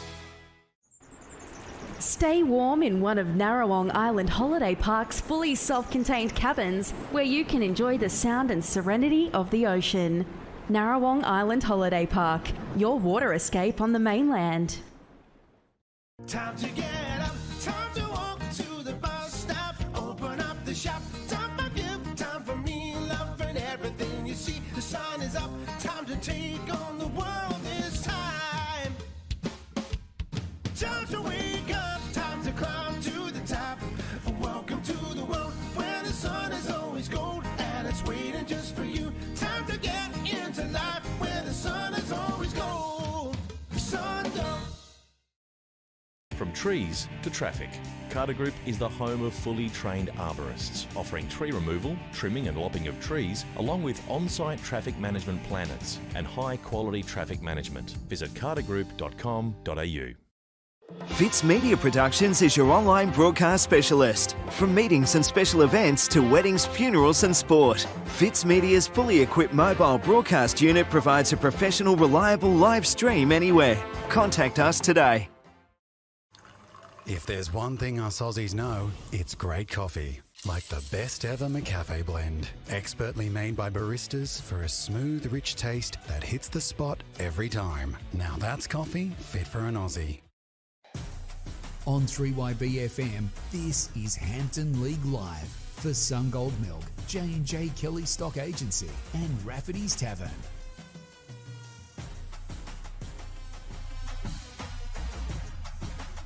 Bake at the break, all thanks to McNeil's BP. And this week I'm with former Warrnambool superstar, and I don't say that lightly, and also Terang Mortlake footballer in Mark Tocker O'Keefe. Tock, great to have you here, mate. Look, thanks very much, Matty, for the invitation this week. Tocker, take us back to where it all started for yourself, mate. Debuting as a 17-year-old for Warrnambool way back in 1979. Yeah, look, football was certainly different. I played some juniors down at CBC and then went up to East Warrnambool, obviously through mates back then, and had a few games up there. And then the seniors at East showed some interest. Obviously, they were... I think they actually might have won it around 79. They had a very good side, a big, strong side, and Warrnambool was showing the same interest too. So I went across to Warrnambool and played, I think it was in the 79 or 78 under-18s. Yep. And then went through the same year and played a game. Actually, it was against Terang. Yep. It is Terang back then. And played the one game down there and...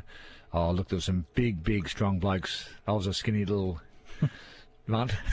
And there were some big, strong players playing back then, and not just in the keys. They were axe handles across the shoulders, yeah. So it was a great experience. And obviously, I wanted to stay there then. I wanted to be the best and get, obviously Warrnambool had a great reputation back then. And obviously, Terang did too. They were pretty, I think they're coming off a lot of grand finals. Yeah, and mate, take us through then the 80s at Warrnambool. Such a successful period under Grant Thomas. It was amazing. The 4-peat, of course. It must have been some great times there for you, Tock. And a best and fairest too in 88 in one of those premiership years. It was. Look, the early 80s were a bit up and down. We were going through probably a coach a year. A very unsettling time, early 80s. And we had some great coaches, but obviously... You do need some players, and maybe Warrnambool didn't have the players back then. I don't know, but we had Ray Hawthorne obviously in '84 who got Premiership champions with us, and Ray did a fantastic job. And then '85 there was a bit of turmoil behind the scenes. And Ray was stood down or whatever it was, however you want to call it. We had an interim coach then. I think might have been Lee McCorkle.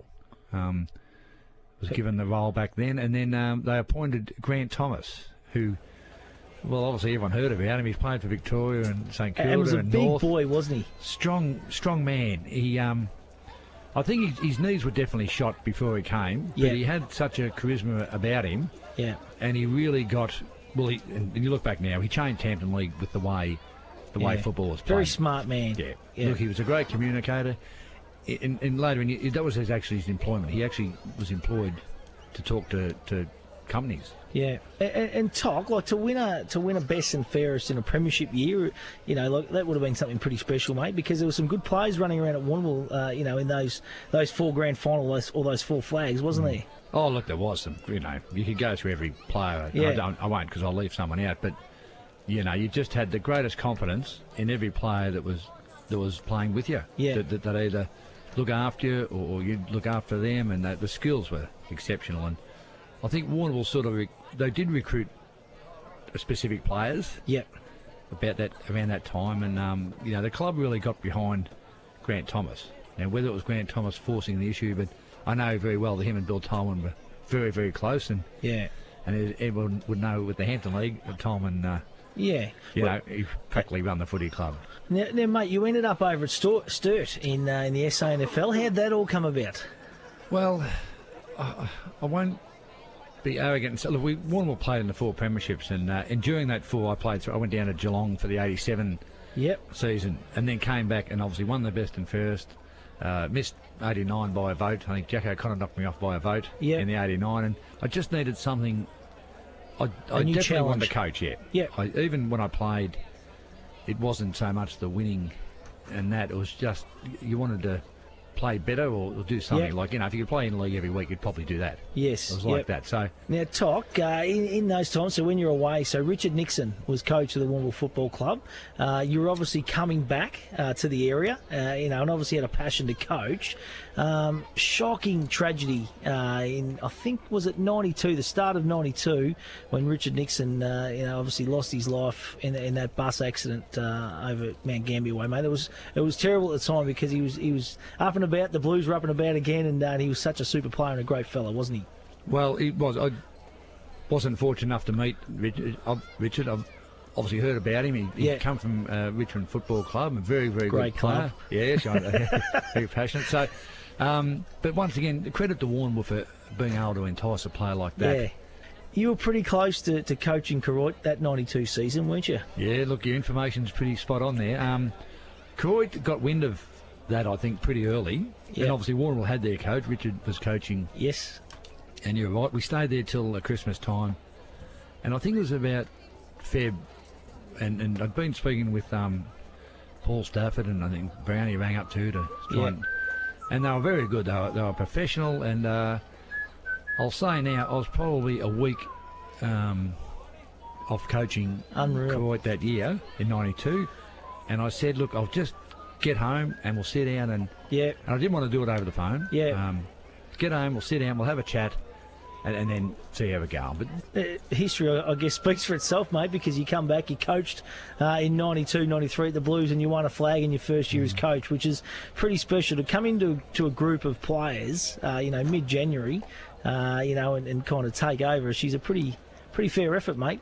Oh, look, it was, and I suppose I came over with a mindset of what I wanted to do, and the thing that surprised me is the turnover of players at Warrnambool. I really only knew the 5 players probably in the seniors. The rest had come amazing in a couple of years, in the space of 3 years. Yeah, really. Look, I think some very good players came in there while I was gone from Mussells Creek. The Britons and these guys. So there certainly was the class was there. So look, I remember going and Peter Carroll was the president secretary then. He was really doing everything that year, and we organised a camp to go to Hall's Gap under short notice, and look, I remember some old fellas were around the club, and unfortunately they passed away. And they gave us their hand. We took a bus up. They made some sandwiches, and we went up there just to get to know each other. And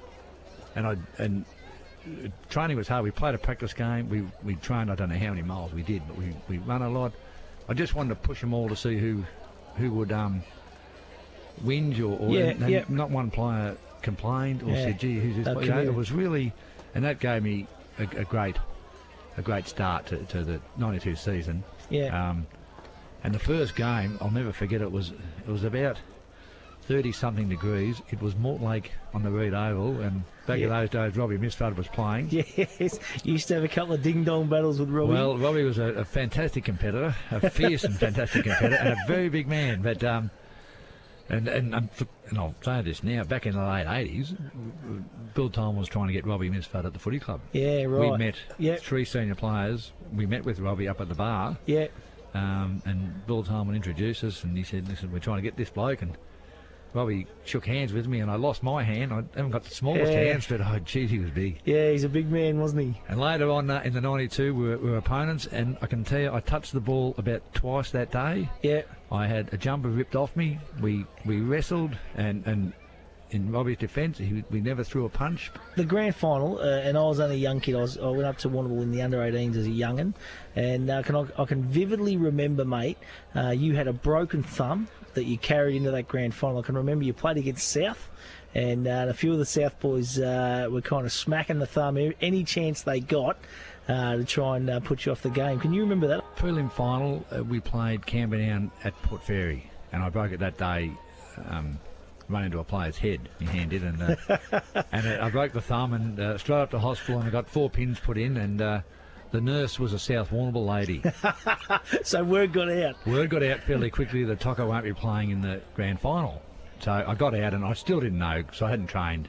I couldn't run, and it's like coming out of an operation. You don't want to, can't think of anything. So Bill Couch took the training. I remember that, and things just followed along. As I said, we had a great group, and Pagey made me up a guard just to try out, and I know why Jeff Lewis played all his footy with a handguard, a wrist guard, because they can be quite good sometimes. And I think Jeff might have touched a couple of blokes with his over the years. But we took it over to the umpires. The umpires said, look, you can play with that. Yeah. Just put a bit of a bandage on it. So I had a crack. I really couldn't mark or do anything.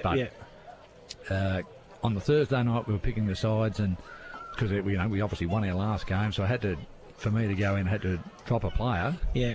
That was obviously the first hardest thing I had to do, and we're lucky that year. Because, who was that play, mate? It was Troy Wilson. Yeah, footer, He lived in our street. Yes. His parents lived in our street, and he would have only been a young kid too at the time. Look, he was too, and he did nothing wrong too. He was a great player, and luckily, or not luckily, but the other side, we had our reserves in the grand final as well. Yeah, so be part of it still. So he was going to do that, and so I had to tell him. And we obviously we also, I should say, had Grant Thomas talking to us Thursday night, and all he said was, "You've got to play no matter whether you get the football." I still recall his words. He said, "You just cannot not play. There's no advantage." So I said, "All right, well, I'll go out there with not much expectations." I can remember at the start of the game, we were in East Warrnambool's the grand finals at Red Oval. We were in the away rooms, and I actually couldn't tie my football boots on. I couldn't put them on, so Peter Carroll put my boots on and tied them up, and off we went to play South. And look, history says we won, but it wasn't easy. Yeah, it was a tough game, wasn't it? It was a tough game, and as you say, people. Look, it would have been worse in the 80s. I could have expected more in the 80s. So the 90s wasn't too bad, but they had some players who thought they could get me off the field for good. So look, I remember the game. We started off well and kicked about 4 or 5 goals, and I thought, well, that's great. I'll go off now and just sit there for the rest of the day. But unfortunately, South kicked the next 4 or 5, so it was back on. So look, it was a great game. We kicked away in the end, but they tried some things, and whether it was someone looking down on us or luck, or I got away with it. Yeah, fantastic. Now, Tocco, I want to talk about a player in the 90s at the Blues. He was an absolute superstar in his own right. Chris Grumley won a Maskell medal.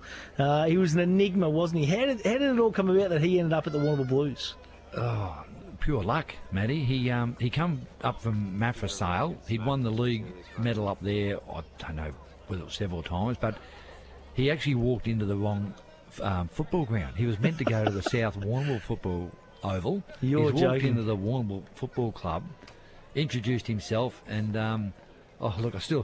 Bill Tolman was heavily involved at the football club. We took him to the Warrnambool Hotel for a meal and some drinks. Bill Tolman gave me an open cheque. Yeah. And he said, take this bloke, which if people know Bill Tolman, that doesn't happen very often. So we've gone and a few players and met Chris, and he wasn't a great statue of a bloke. He was. Yeah, he wasn't an athlete, no, was he? He wasn't 6 foot. He didn't look like, Yeah, he wasn't a model footballer looking, was he? Yeah, no, I agree. No, he didn't to be honest, he didn't really blow his own pipes. But one thing he did tell me, we didn't know much of it, what he'd done in his history. And I remember saying, because where did you play? Oh, full forward. I mean, oh, geez, you know, I'm pretty quick. You know, so, you know, I won't judge it yet, but we started him off, and I don't know, I can't remember the first few games, but he wasn't a full forward, I can tell you. He just wanted to play there. He wanted to kick some goals, but we put him up the midfield, but he played 2 years for us, and in the 93 he won the Maskell medal. Yeah, he was a gun. He could play, but going back to 92, we put him all over the place, and he would not man up at all. He was reluctant to ever go near an opposition player. So we stuck him on a wing, I think, and he just went free. You know, we didn't tell him what to... The rest is history too. Did he ever go back to South? Did he meet them as well? Or No. He told us this himself, so it wasn't something that we found out later. He actually said, "Look, one of his mates or someone told him to go to the South Warrnambool Footy Club, and he obviously just either read the Warrnambool Football Club, but we're very lucky." That is unbelievable. And as you'll see, if anyone's ever listened to the audio of the 92 Grand Final, our through-our-bed commentators, all they keep saying was, "Who's on Grumley? Who's on Grumley?" Mate, now stick around because we are going to continue this chat next week on Hampden League Live, the Bake at the Break, where we're going to talk about your time at Terang and also how it all ended at the Warrnambool Football Club. There you go. The great Mark Tocker O'Keefe. What an absolute legend Tocker was. He is just an unbelievable. He was just a legend, a great man. And, to remember him on Father's Day, I reckon he's absolutely brilliant. He's just a tremendous individual, wasn't he, Tocker? Yeah, well done, mate. Well, so extremely well respected. On and off the ground, of course, was Tocker, and we lost him way too early. My oath, mate, absolutely. And, the third quarter has just got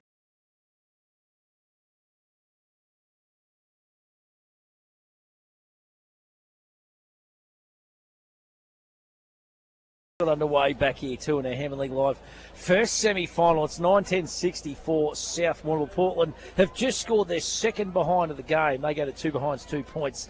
And, Philip Possum Kelly, all thanks to Rent for Keeps. What was the message from Jared Holt at half-time, Poss?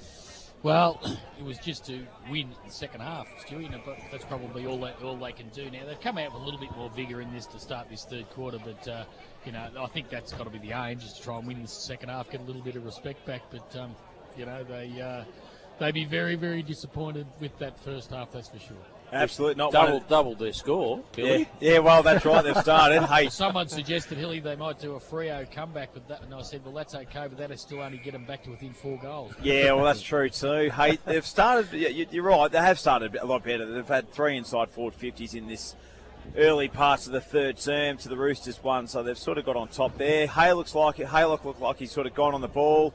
So a few positional changes there. Curtis playing a little bit deep. Proctor up forward as well. So they've mixed the magnets a little bit, the Portland Tigers, and I like that from Jared Holt, just to try and mix it up and see whether they can orchestrate something. So a secondary boundary throw in here at the Cobden Rec Reserve. And a really healthy crowd here in this first semi-final. Caleb Millard, game 350, throws it in. Tapped down there by Haylock. Chasing the football, the Tigers. And the Roosters, they're also on it as well. And we'll have a stoppage still about 30 metres out from the Portland Tigers goal. So Synod account stats first half.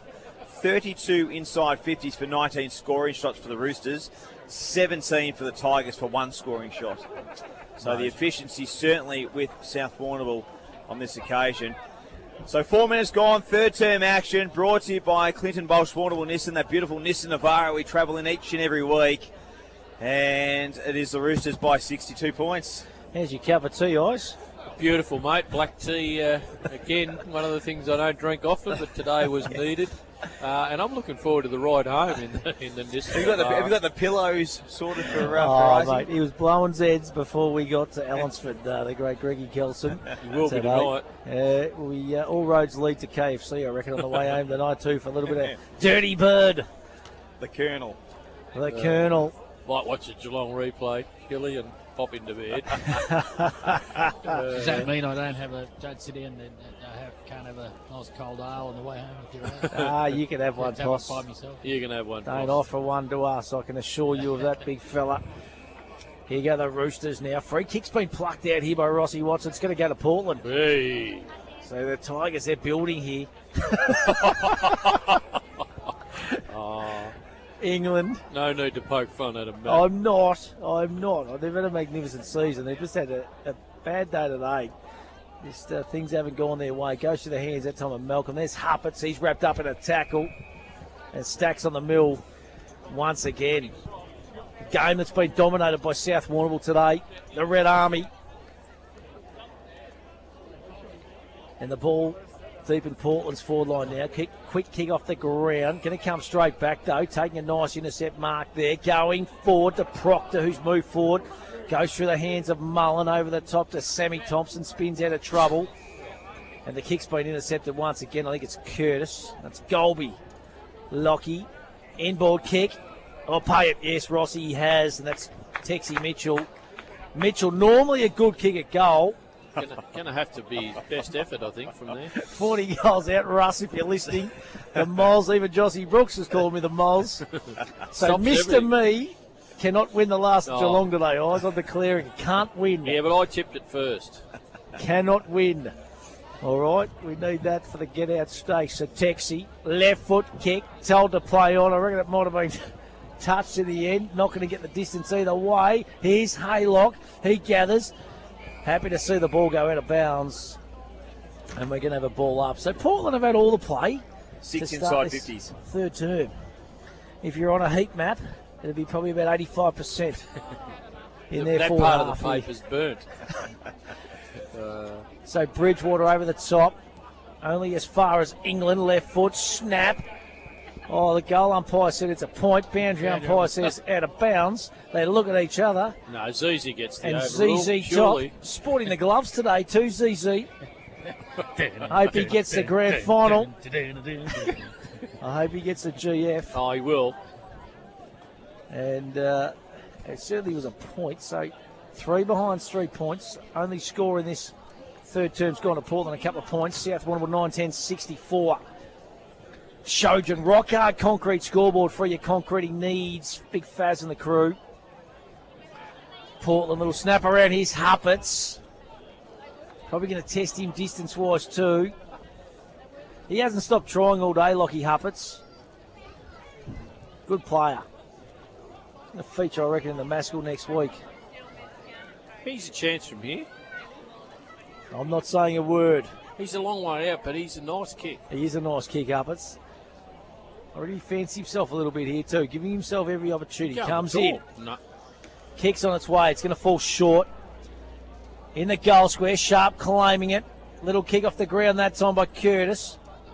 Driven into the ground that time. Free kick. Here we go. The Portland faithful downstairs.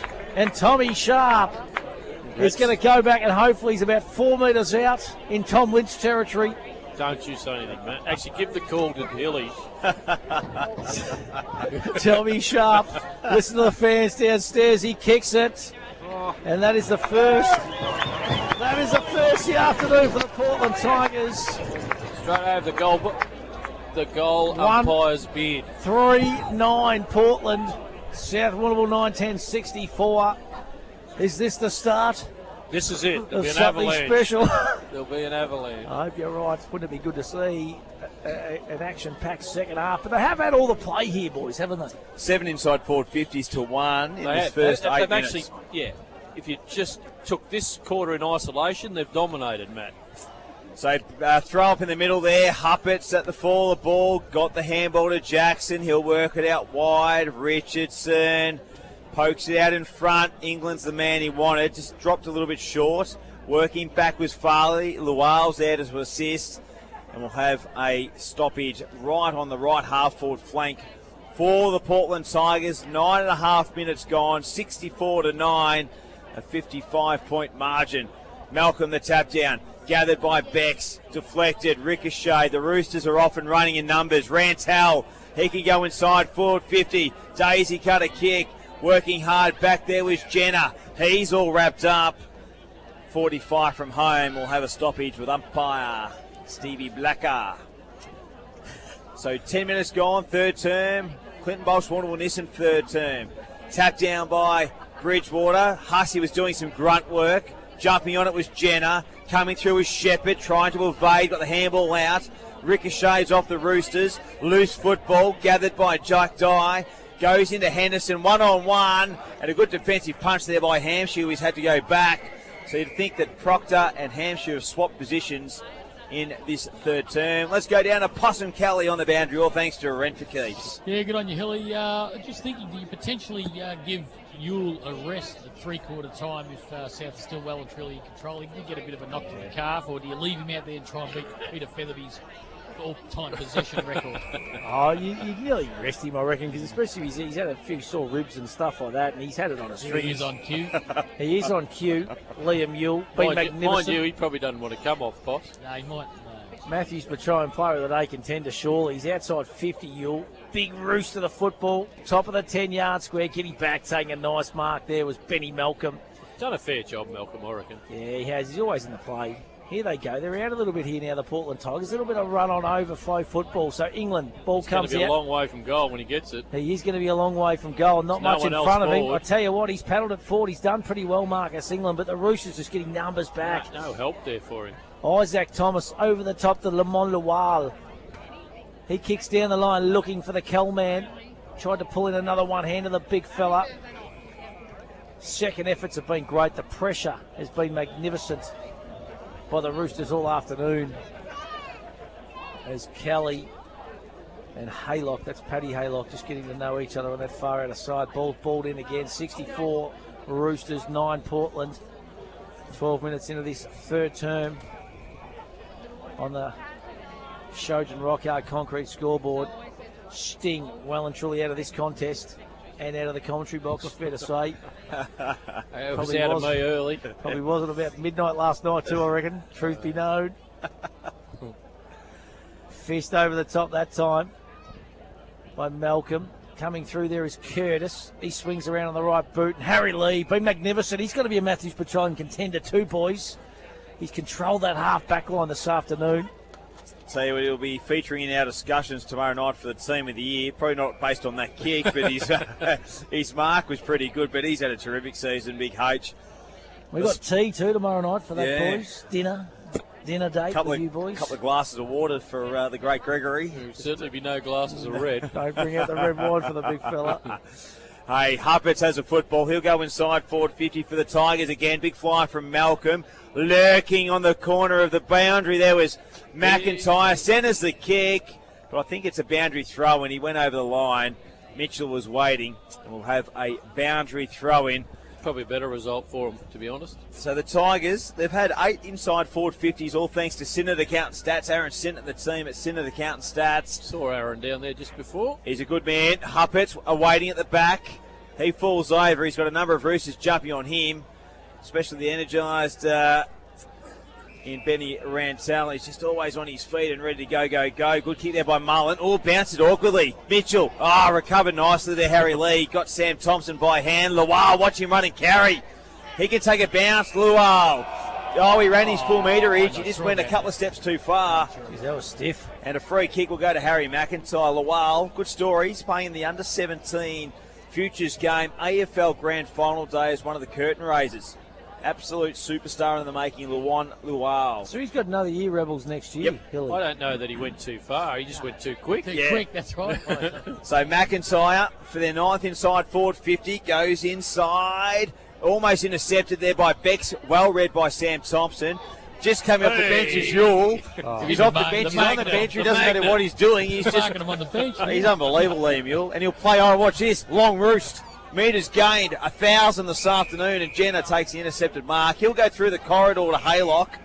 Haylock now, he'll go further down the ground inside the centre square. Finds Curtis on the outside. He's got Richardson.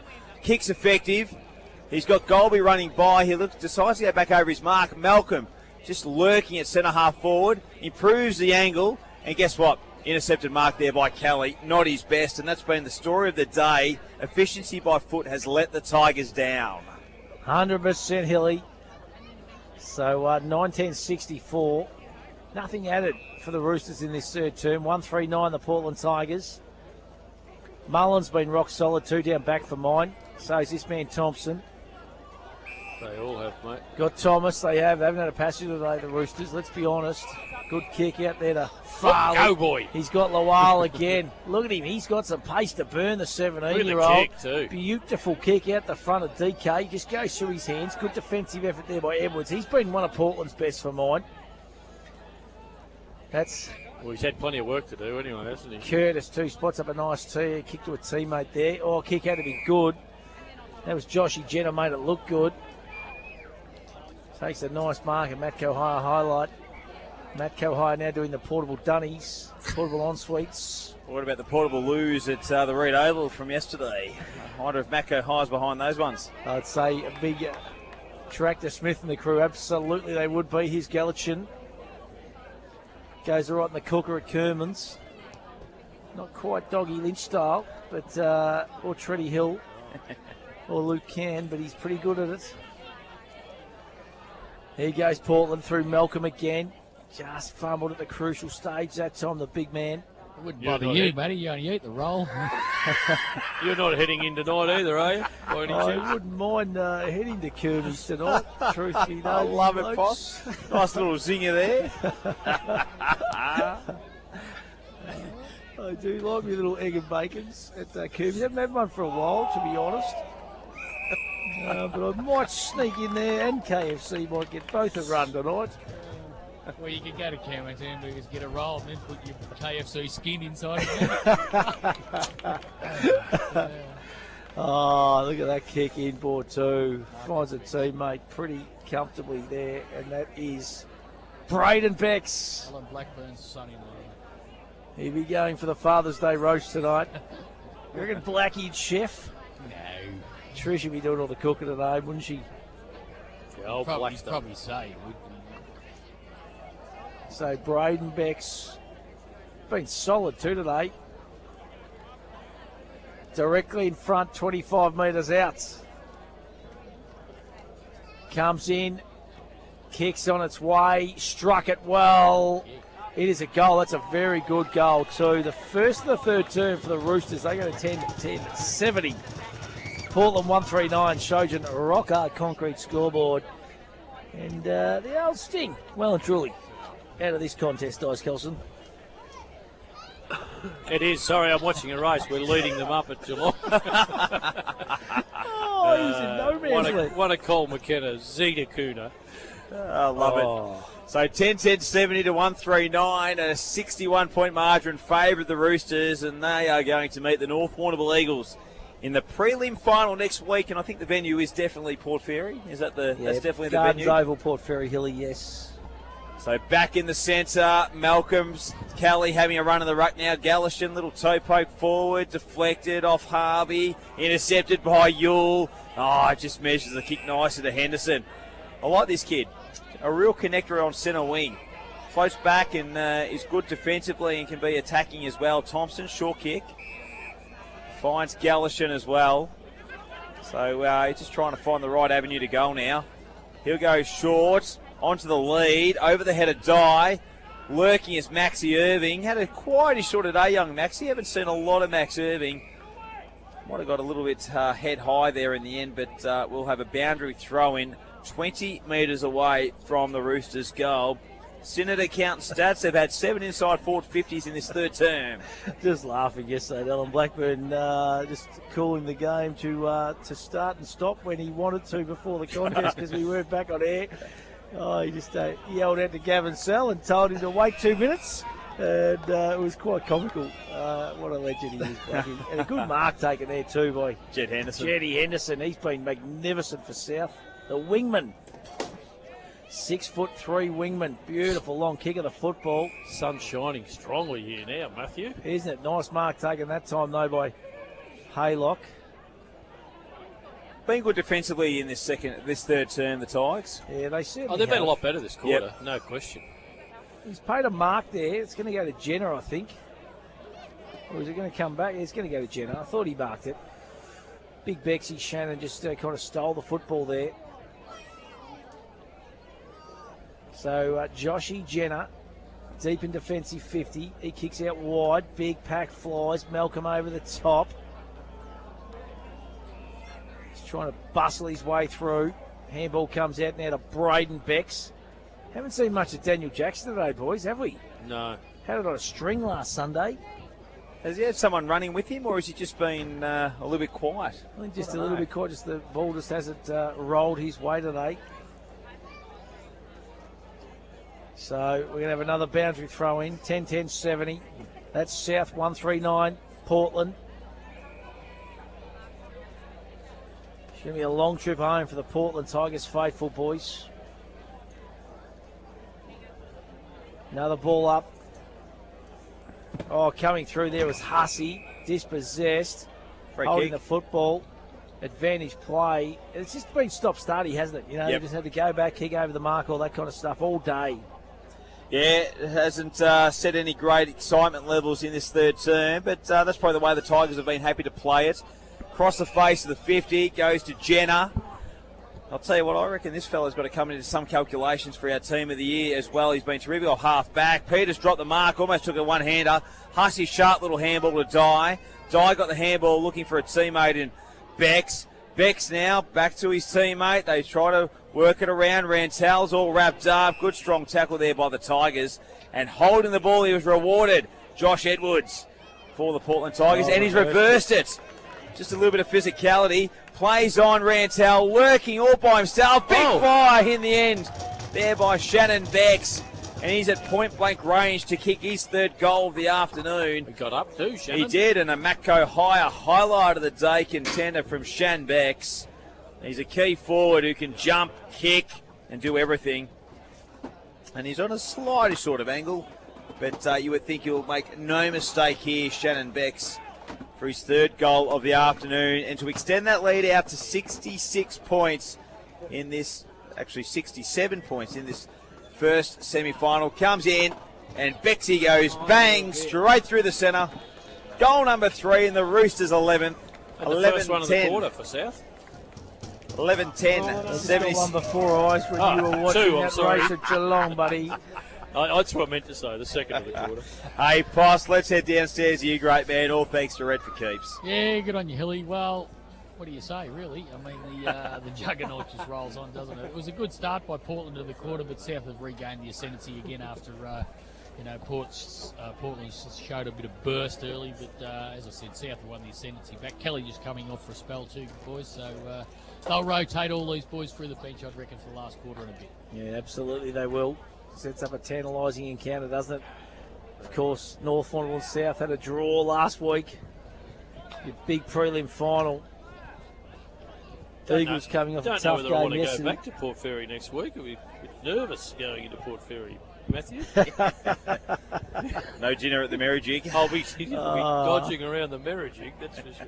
I think I might be staying over there next Saturday night too, you blokes, just quietly. So find your own way. The big four, Holiday Park with a great dashy Stenhouse.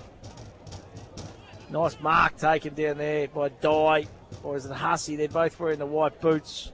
I think it's Dye. He's been good. First game back, had a little bit of a hamstring query. Bexy coming for a spell, Big Shannon. So Dye's going to have a shot. They've got a bit of tall timber, haven't they, the Roosters? Got a dangerous forward line. If they get Henderson back into that lineup, look out. Got a good mix with Will White, Crumming, Maxie Irving.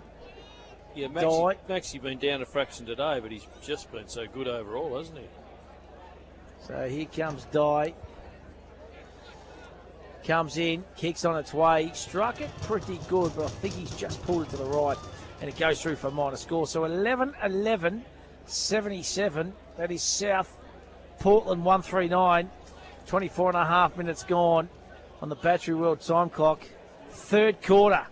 Hampden League live match of the day. It absolutely is. They're smashing them in the stat sheet. 43 inside forward 50s, the Roosters, to 27 for the Portland Tigers. So that's just sort of the story of the day. Dangerous kick. Good defensive punch by Jack Dye. Causes the boundary throw, and it was a dangerous kick across the face of the goals.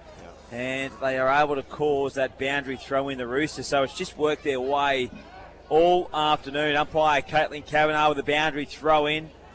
Throws it in. Weir, secondary tap. Chasing the football on the half volley. Almost there was Jenner. Shepherd gets the clearing kick. 1-on-1. McCluggage reads it best. And they'll go repeat inside forward 50 once again. Short kick, Becks. Still 55 from home. Just getting back behind the mark and giving himself a better option to find an avenue to goal. The double teaming, be weary. He'll go short on the lead, out in front, and guess who's got it again? Jack Dye. And Dye takes a nice mark, easily unopposed, and doing it beautifully. Watching our boundary rider with his fan club down there. Hilly. Look at the boys downstairs. Have a look at them. The Portland boys. Portland faithful. What have they got to say? Interview them, Possum. Just ask what they're thinking. We're just having a few. We'll look at a few racing tips here. Matty Stewart, give us a winner. We're sick of these donkeys you're giving us. No, don't get one off him, mate. I'm going to give you one of the last, boys. Yeah. Mr. Me, okay? Yeah, Mr. Me. The boys have shot the goal here. Hey, Jack Dye. Oh, he's converted. Wow, that's his second of the day. A Lucas Brothers goal. snag of the day. And the Roosters juggernaut continues here at Cobden. They go to 12-11, 83 to 139, a 74-point margin. 26.5 minutes gone, Ice Kelson. Impressive game by the Red and White Army this afternoon. Well, impressive, to say the least. Right from the first bounce too, Hilly. They've just been on today, haven't they, South? And unfortunately, Portland have been off. And when you combine both, mate, it's an absolute blowout. Been a blowout, all right. So the ball back in the middle, 12-11, 83, 139.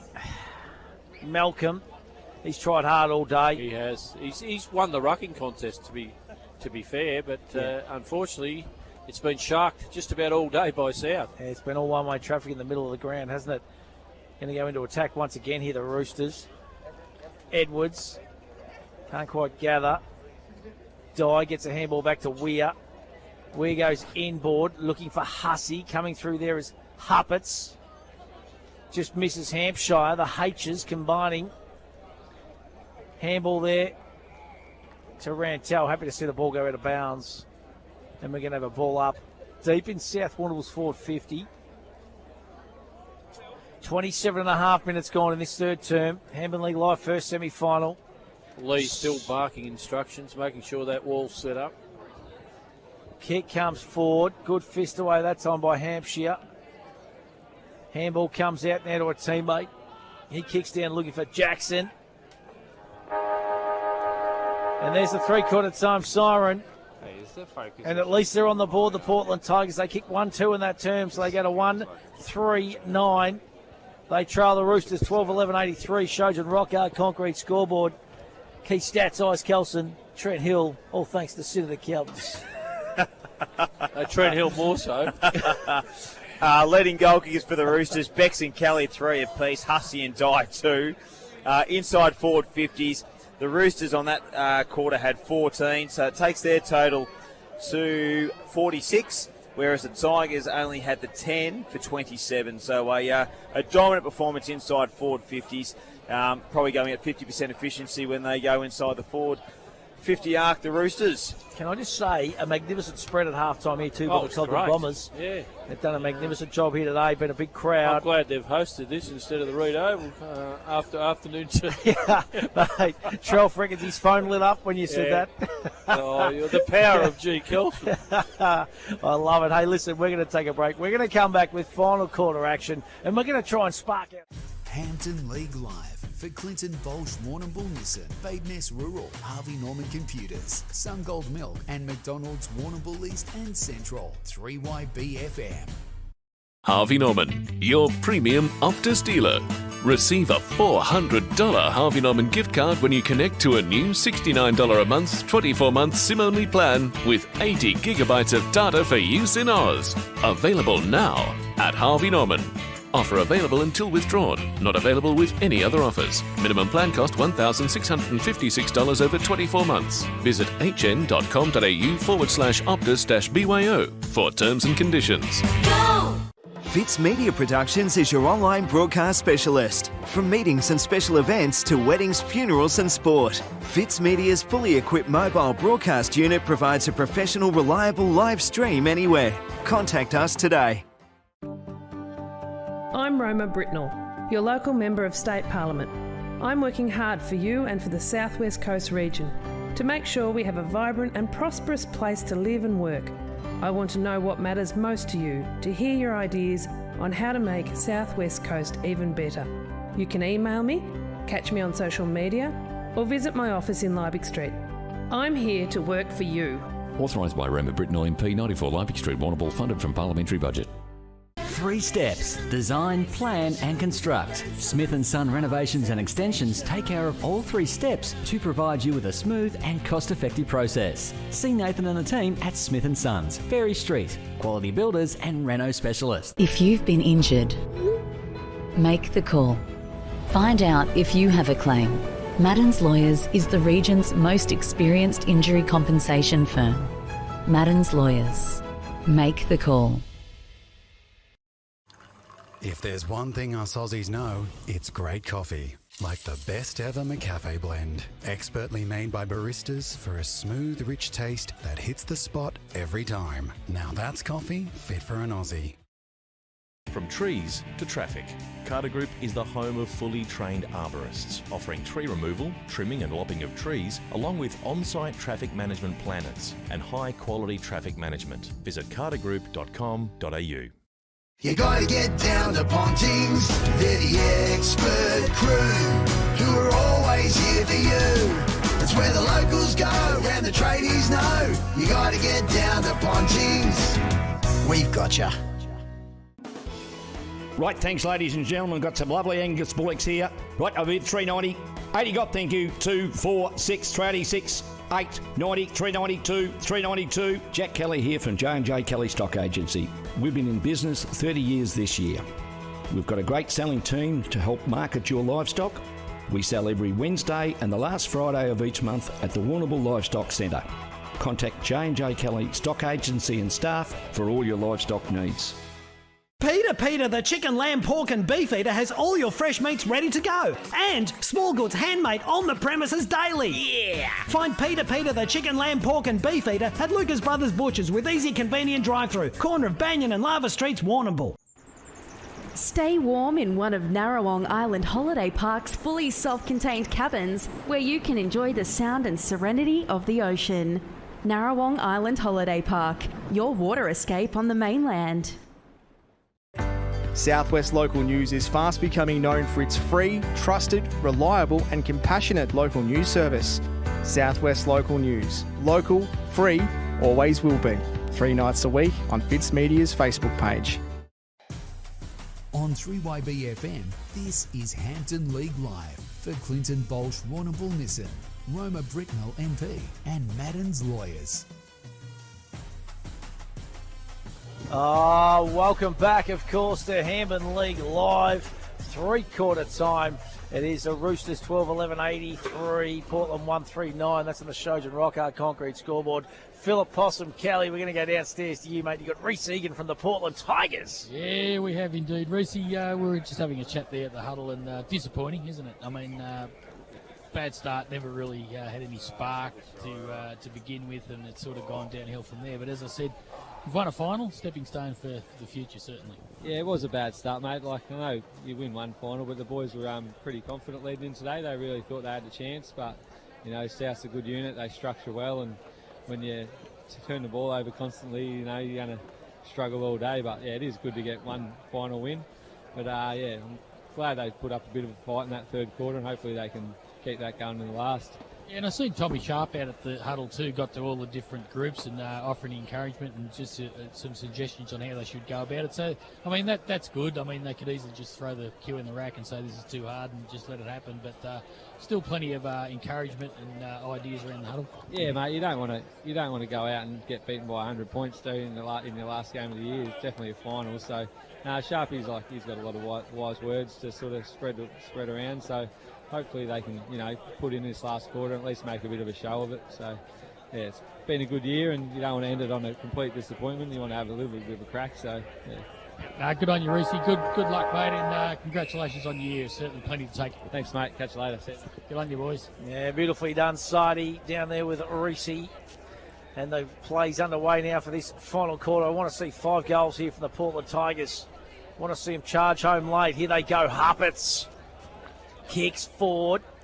Just goes through the hands that time. Roosters' defence has been resolute all day.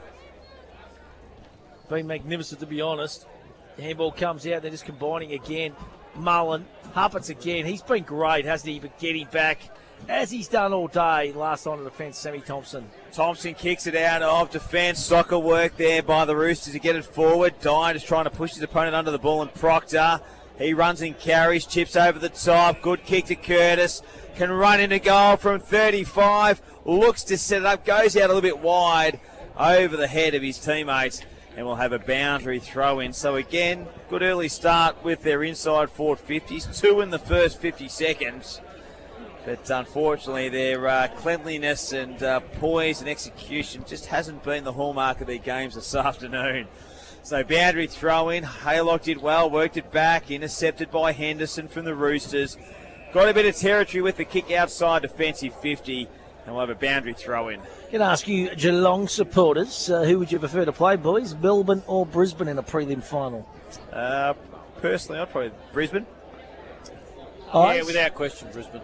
Yeah, I'm not too fussed, to be honest with you. I'm not sure that Melbourne are trekking along that well. Petrarca's struggling a bit with an injury. If he's got a hairline fracture, it has to have some impact on the way he plays, surely. So, yeah, I'd be quite happy with either, to be honest.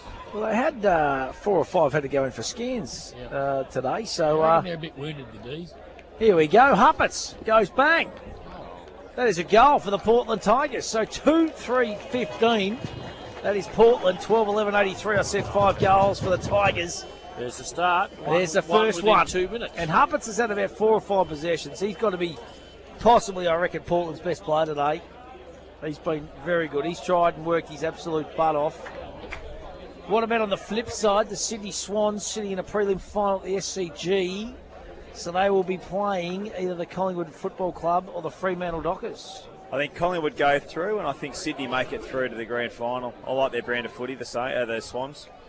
Well, they play finals footy, don't they? Yep. They're just so good at it. SCG, always, they're a hard unit to beat up at the SCG.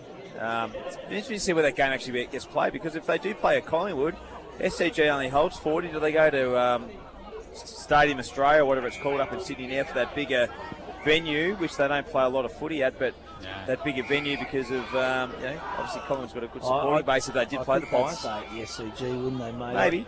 Never know.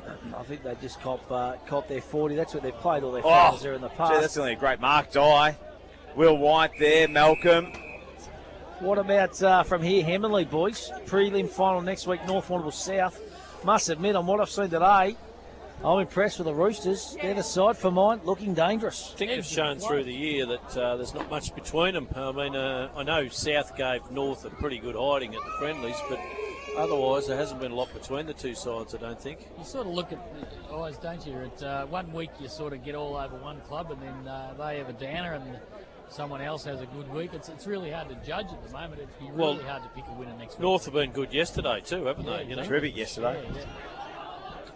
So Curtis outside, defensive 50, gets the kick, goes to territory of McIntyre in the corridor, gets it to Falcone. Not the 250th game celebrations he would have liked. Goes out wide to one of his long-standing teammates in England. Mullen just bullies him around the football, gets it to Irving. He can go short by foot, finds Hussey. Hussey 50 from home and goes short further down the ground. Where's the man he wants? Can't drag it in. Will White lurking around the goals. Trying to gather it there is Haylock. Rich Edwards gets through, can get the kick. He's been good, Edwards. On the 45 out to Huppets. He's been their best. Got the handball to Jennings. He's been quiet.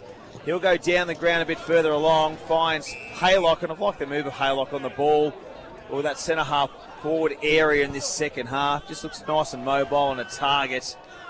So he'll go into the corridor. I don't mind him attacking the corridor here. Malcolm's the man they get. Sharp's lurking. Decides to go short. Getting Go noisier here up here too, Hilly. Absolutely. He's sort of can't hear himself. A few grogs in him up here. Here's Haylock, inside 50, and that's the kick that's just hurt him all day. That one across half forward, and they turn it over, and Henderson on that half back line will take a secondary bounce. Will he go one more? He'll go short. Good possession kick. Finds Hussey. He's been good the last 2 weeks, Hussey. Not to say he hasn't had a great year, but geez, he's been flashy the last 2 weeks. Irving, inside 50. Bridgewater's deep. Running onto the ball. Bridgewater dies out of support. Bridgie almost gets it, sockers it through. Nearly put a dent in the West Vic scaffolding sign here at Cobden, and a minor score. 12-12-84, 2-3-15, 5 minutes gone, fourth term. Warrnambool, Harvey Norman Computers is our final term sponsor, and Edwards not his best kick on that occasion. Oh no, here goes Harvey. Has a little bounce for the Portland Tigers. Still knocked off the football. That was a fair bump for mine. I'm on the wall. He rolled over him too. He did roll over. Did a body roll. Down the field either way. Marcus England gets a free kick. Haylock getting involved physically. I think Corey's a little bit out of his weight range there, just quietly for the Roosters. Yes, discretion I'd be using. Tell you to fly the flag, the boys. Kelly over the top to Thomas. Over the top to Lamont Lawal. I like this kid. Kicks there. Good mark. That's a really good mark by Joshy Jenner. Put that one down. It's a Matco higher highlight. Inboard. Kick not his best. Back to Edwards now. He's got a player on further. Oh, that's not his best kick either. That goes out of bounds on the full. The resultant free kick will go to Isaac Thomas. He hits up Shannon Becks. Bexy. He's been good, big Bexy.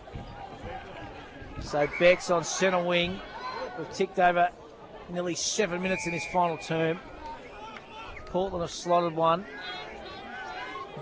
Farley goes back to Harry Lee. Goes inboard now to Becks. Becks off one step, kicks. Looks for a target inboard. Gallatin Roves. Beautiful kick of the football. Just goes through the hands there of Gallatin. Back to Hussey. Hussey goes. Bang! It's a goal. Hang on, CZ wants to go upstairs. They're unsure. Just a celebration there of Hussey was a little bit unsure as well. Goal from it's a goal from the top. Oh, you love his style. He's got a great style. And I like the gloves with the cut-out fingers. Yeah, let's get him. He's got to get a grand final, the top. He's certainly got to get a grand final, the big fella. He's got to turn it up.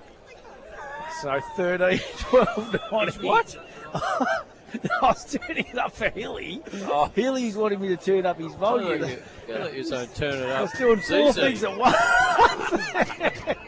He's telling him to pack up. I thought it was a turn it up. I thought it was a ZZ Top song he's referring to. I was wondering what he was. No, I was turning your knob up and thinking, I was trying to do three things at once. Now, speaking of that limo ride last night from Port Fairy to Warrnambool, I was unwell, and the volume of the music coming home. You know how sensitive my hearing is. I don't think that was helping me much either, mate. Your eyes were spinning around your head, mate. I can see why you got the nickname. That eyes. was from the music. Just, you kept looking at us. The first time you looked at me and you said... I didn't have the strength to tell you to turn it down. And you said, I need to stop. I need to pull over. And I laughed. I said, what do you cut it out, son? I was very lucky that Ricky was there looking after me. That's all I could say. You had the minder. The kickboxer from Bacchus Marsh. A bit of Muay. A bit of Muay. He's thinking about a comeback to the big fella. Him and Toot Toot going at us. Two of the fiercest men in southwest Victoria, those two blokes, aren't they? Yeah, no, you're safe if you go out for dinner with them. Little minor score there. So 13-12-90 the Roosters. Portland 2-3-15. You got a long trip home. You've got a couple of Portland buses over there. They're going to be rocking. Not a good kick that time. Nearly cut off by Dye. Hampshire goes and gets it. Dye, little chip kick. Didn't make the distance. Edwards steps around one, gets it to a teammate. Quick little banana kick. Harry Lee's been in everything all day. Start Figgy Matthews Petroleum, you blokes too. There's Thompson. Back to Becks, back to Mullen.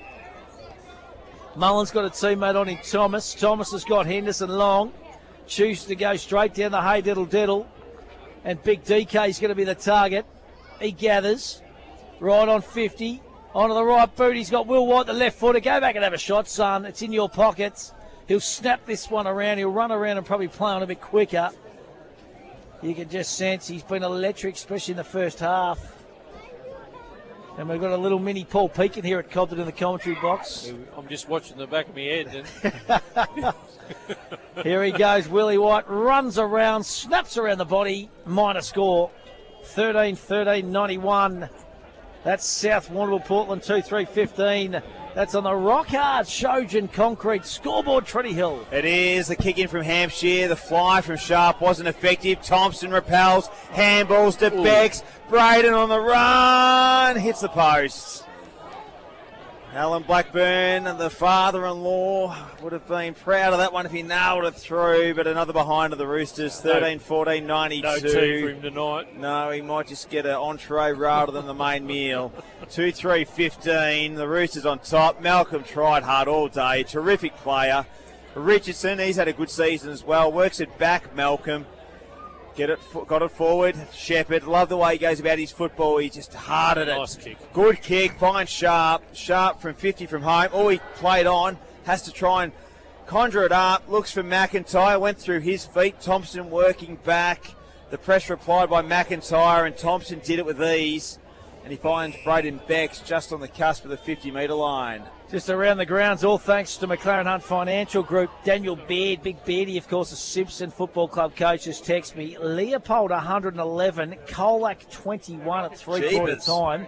Colac out in straight sets in the GFL, boys. Unheard of. They would have been probably one of the faves going into that final series. Well, their run home was very, very strong. And Leopold, well, under the great tutelage of Buddha Hawkins, 6. Buddha's coaching. Oh, Putty Cat. Yep. 6 Hampden League plays in that one. Hey, and just on that, Beardy says not a good day for the Tigers. Hasn't been a good 4 days for the Tigers. No, to be honest. No, hasn't been. All round. Rantel, he takes the mark, forward of centre. He'll play on. He's a long kick. Inside 50. Watch White fly. Jenner, beautiful body work, and just out-muscled his opponent and was able to cause the mark. Kicks over to Richardson. It's been a good season for the Tigers. Plus, all thanks to Renfrew Keeps. Hasn't there been their best day today? But, geez, they've had a good season. As Rantel runs through. Benny Boy from 40 on the run. Hooks it on the left.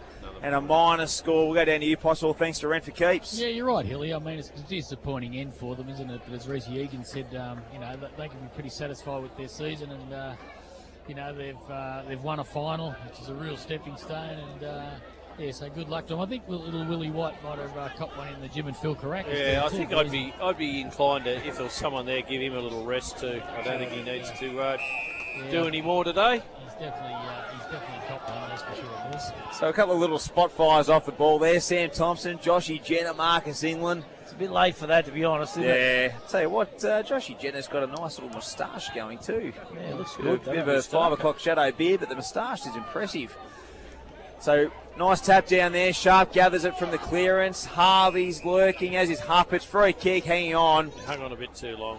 And Sharp will get the free kick. You'd love 3 of him. One down back as a halfback flanker. You'd love one in the midfield, and you'd love one up forward. Yeah, he's strong, isn't he? He's versatile, that is for sure. Tommy Sharp. 82 goals this season. Trent Cotchin, number 9. And you still wonder whether he's a true forward. That's the man. 82 goals, I reckon. No, but you know what I'm saying? He can actually play anywhere. Yeah, I'm with you, Eyes. If they could get a real good key position forward, you could probably play him up around half forward and burst through the midfield, couldn't you? Yeah.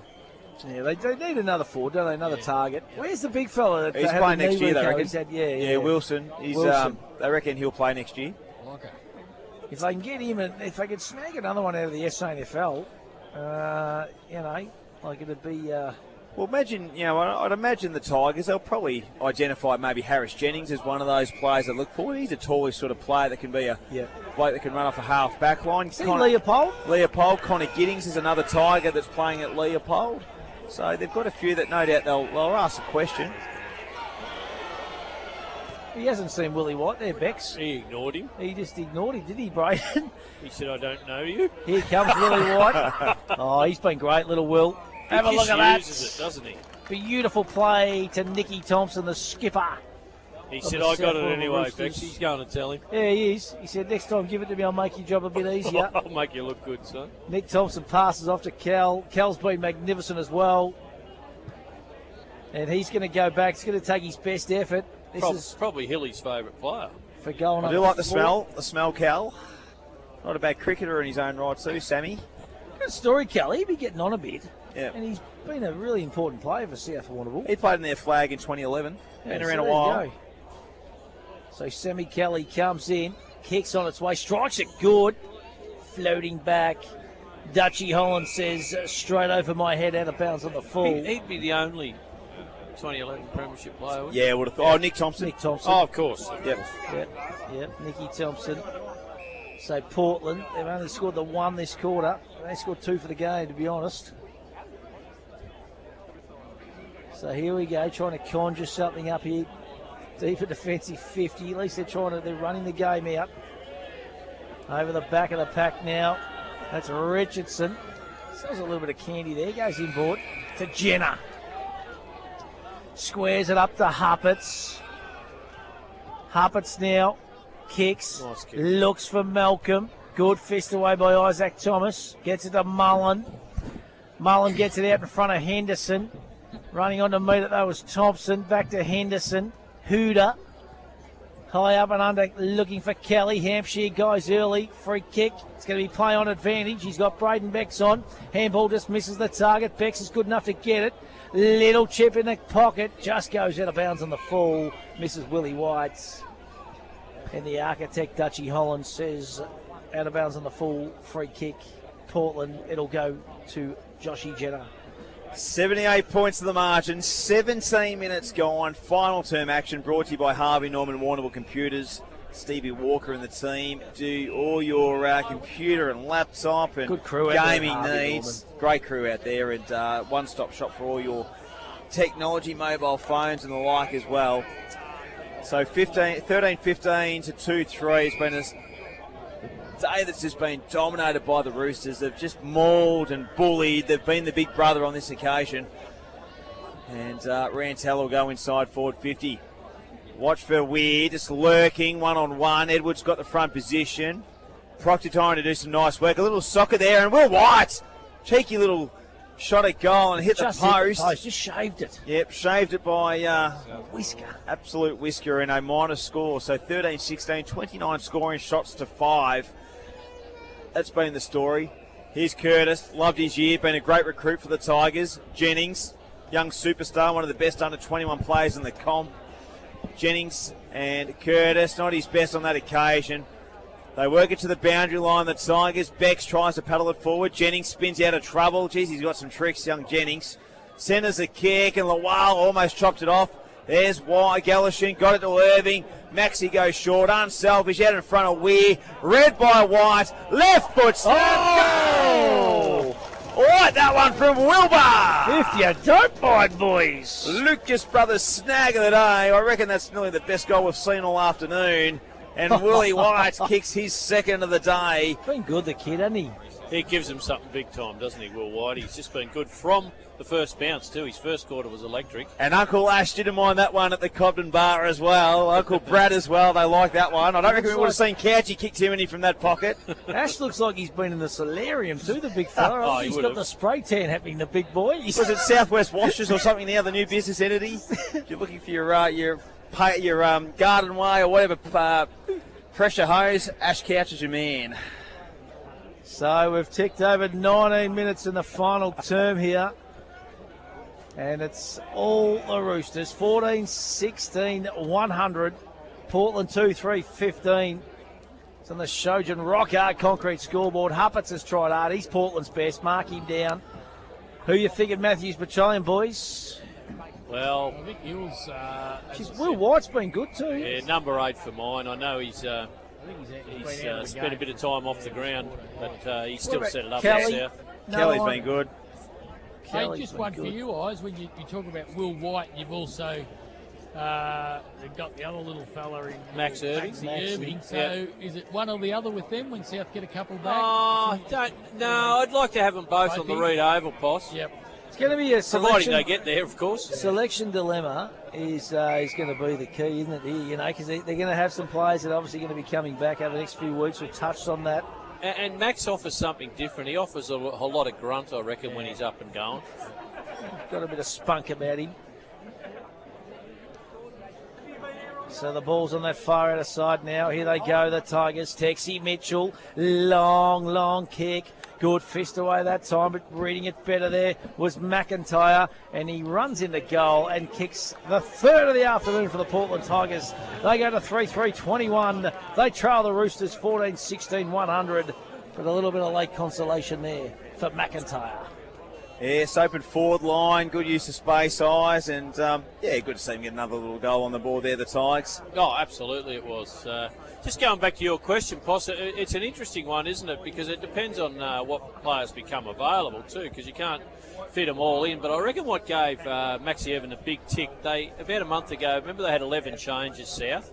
And he was in there. And he retained his spot in the side, so I reckon that sort of says something maybe for the role that he plays for South. Yeah, and he's pushed up under the wing a bit more today too, with White being in that inside too. He hasn't had to be that small forward, so it'll be interesting to see how they go. I'm a bit with you though. I like his cheekiness. He's got that bit of cheekiness to rough up and absolutely. Players and get them off their game a bit. It's good. And if you remember back to the game against North, he really got under their skin that day. And then if Henderson comes back in, you know, do you go with Bex, Weir, Kelly, Henderson? It's you know? a difficult one then because you're playing a lot of talls, aren't you? Yeah, so it's... Die. We're going to have a few sleepless nights, Matty Battistello, the next week or so. You've got to get through, obviously, next week first. Well, you look at their side, they've got to bring in Stephen Saunders, so there's two mids. You bring in Williamson as another back and then a forward with Henderson. Well, Henderson's an automatic if he's available, isn't he? Well, I think all four are. Yeah, well, they are, correct. Bex goes bang here, boys. It's a goal. Little Teddy, he's kicked number 4 of the afternoon for Teddy Bex. So I suppose you're starting to look at, just as importantly, which blokes are on the edge for South then, you know what I mean? There's got to be... Well, there's going to be some stiff players, yeah, absolutely. that are going to make way. But that's where you want to be if you're pushing for a premiership tilt. Geez, it's going to be a good game next Saturday. Prelim final, Gardens Oval, Port Fairy. Expected top 21 degrees next Saturday, I think. I think. In Cairns. And... put our favourite dinner on at the Merry Jig. I don't think we're allowed back, to be honest. No, I behaved while I was inside, I think. Siobhan looked after us. Jenny. Leroy. Yes. So Thompson kicks. He'll go out wide around Sal. He can just run and carry. He's got a paddock to run into. If it bounces favourably, and there it goes. Take it bounce, Benny. No, he'll just go the long kick inside, forward 50. It's a floater to Hussey. Bowls through, free kick to the Roosters. Jed Henderson can run in for his first goal of the day, and he does. They're just nailing them left, right and centre, the Roosters. Bit of junk time now. Absolutely. 23 minutes gone, and it's a 16-16 scoreline for South Warrnambool, where the Tigers, they are, as we wait for the scoreboard to update, 3-3-21, 16-16, 112 to 3-3-21. 91 points to the margin. Wasn't the margin we would have thought at the start of the day, but to the credit of the Red and White Army, they have just nailed it on every facet of the ground and have been absolutely enormous this afternoon. Henderson's first goal. And funnily enough, the Roosters have only had 7 goal kickers in that 16, so they've had a number of players that have kicked multiples. Yeah. Bex 4, Kelly 3, Hussey 3, White 2, Dye 2. And to be fair, the siren just can't come soon enough for Portland, can it? No. I think they'll be having a couple of well-earned beverages on the way home to celebrate what's been a terrific season. Great to see their first finals campaign in 2022. Hampshire running off the back line, takes a nice mark. 50 from home. Big Sammy goes towards goal. 1-on-1. And it goes through the hands of Sharp. Just couldn't clunk it in the end. Through his fingers, will have a boundary throw in 5 metres around. Possum Kelly on the boundary, all thanks to Rent for Keeps. Yeah, good on you, Hilly. I think everyone's sort of hoping for the siren, to be honest, here this afternoon. It's been a disappointing performance by the Portland Tigers, that's for sure. But look, in saying that, full credit to South. They've been really good. And our weather's sort of held out, boys. We've got through the most of this second half without that little drizzly rain we had earlier on. So I think it's all set up for a fantastic, almost a finale, isn't it? It's the prelim next week. So South and North, I'll go hard at it, and we'll see who takes on the Koroit Saints. And the Saints, of course, are only going to play 2 games in about 4 weeks too. So they'll have a hard little week, I reckon, training-wise. I reckon. You'd have to pump it into them this week. Yeah, definitely, because North were probably coming home yesterday. Yeah, probably a bit more match hardened, weren't they? So that's a tricky one too, isn't it? Not the best kick there. Daniel Falcone in game number 250. Spots up McIntyre. Been lively. Not his best kick there, and cutting it off where Isaac Thomas switches the ball out now to Mullen. Geez, they spread well. They spread well, don't they, the Roosters? They certainly do. South coach has just put the cue in the rack too, boys. He's just walked into the room. Yep, so he's done for the day. He's going in there to prepare. I'd say what he's going to say to the troops. So free kick, cross half back. It's been a dominant display from South Warrnambool this afternoon. And the ball goes out of bounds, not still in. Handball goes inboard to Jackson. Jackson spots up Falcone. And there it is. There's a siren. 16-16, 112 South. Portland 3-3-21. The Roosters march on to a prelim final and a juicy encounter against the North Warrnambool Eagles. Next Saturday at the Gardens Oval, Port Fairy, prelim final. Couple of teams that are red hots. And they had a draw, of course, last week. But today, Ise Kelson and Trent Hill, it was all the South Warrnambool Roosters. They never, ever, Greg Kelson, give the Portland Tigers a sniff, did they, mate? No, gave them no opportunity getting into the game from the very start. They were just dominant, and particularly dominant out of the middle. And like I said, I reckon it was the second quarter before I could remember a Portland tackle sticking, for example. It was just an absolutely dominant South Warrnambool. And what a way to take some momentum into what will set up a cracking preliminary final. Could be the game of the finals next Saturday, in my opinion, South Warrnambool and North Warrnambool. And that's before we even reach grand final day, Matty. Yeah, absolutely, mate. The umpires are just heading off the ground, and they've done a magnificent job today. Yep. Didn't have too much on their plate, but they done a great job. We might go downstairs. Philip Possum Kelly, who's ringside with the Roosters as they're just celebrating their victory, and we might go and see if we can head downstairs to Philip Possum Kelly. Poss, pretty happy South Warrnambool outfit, mate.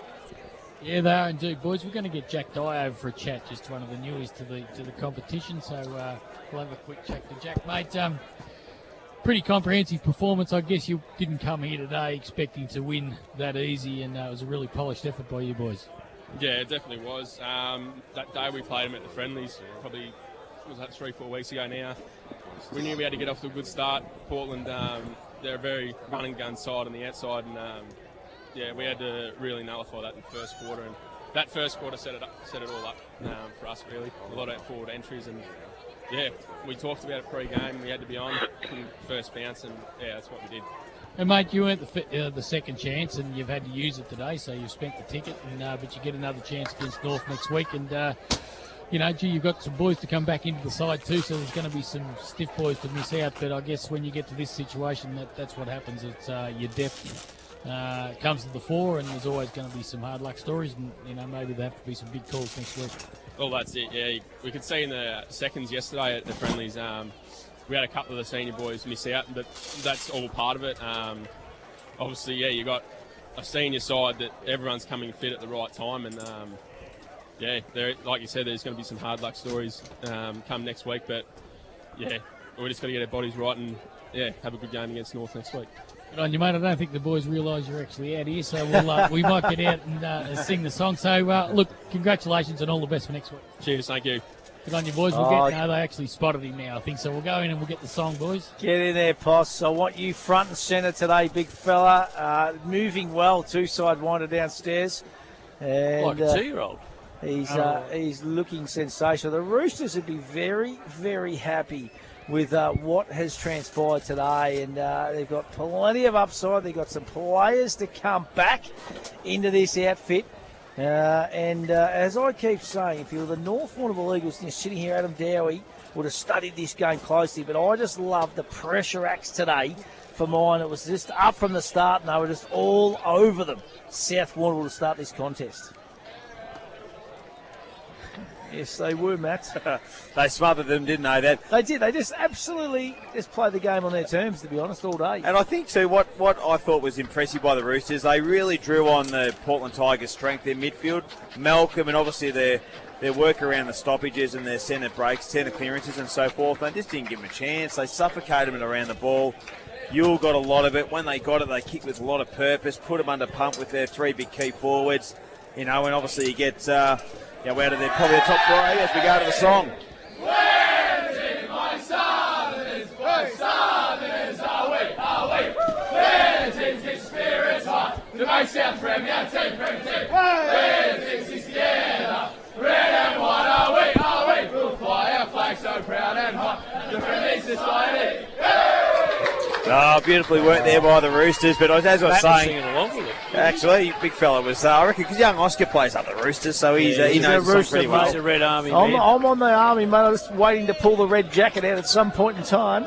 Might just wait till grand final day, you blokes. You wear a lot more white than you do red, I've noticed. I reckon I'm waiting for the red red look good on me. The red and white Nikes. I reckon they could be grand final day if the Roosters make it through. I'm looking forward to what he does wear grand final day. Remember, boys? Sorry? I did say a few weeks ago that these boys were building, and I think today they've shown what they have got under the bonnet. You're out of form, remember? I know, Mr. Me can't win the last, remember, all right? That's what we are doing. Don't you watch it, please. I'm not watching it, that is for sure. Hey, listen, we're going to take a quick break here on Hampden League Live, come back and wrap up proceedings on what has been a magnificent win by the South Warrnambool Roosters, 112-21. The Roosters march on to a prelim final. Hampden League Live for Clinton Bolsh Warrnambool Nissan, Badeness Rural, Harvey Norman Computers, SunGold Milk and McDonald's Warrnambool East and Central, 3YBFM. If there's one thing us Aussies know, it's great coffee. Like the best ever McCafe blend. Expertly made by baristas for a smooth, rich taste that hits the spot every time. Now that's coffee fit for an Aussie. Fitz Media Productions is your online broadcast specialist. From meetings and special events to weddings, funerals and sport. Fitz Media's fully equipped mobile broadcast unit provides a professional, reliable live stream anywhere. Contact us today.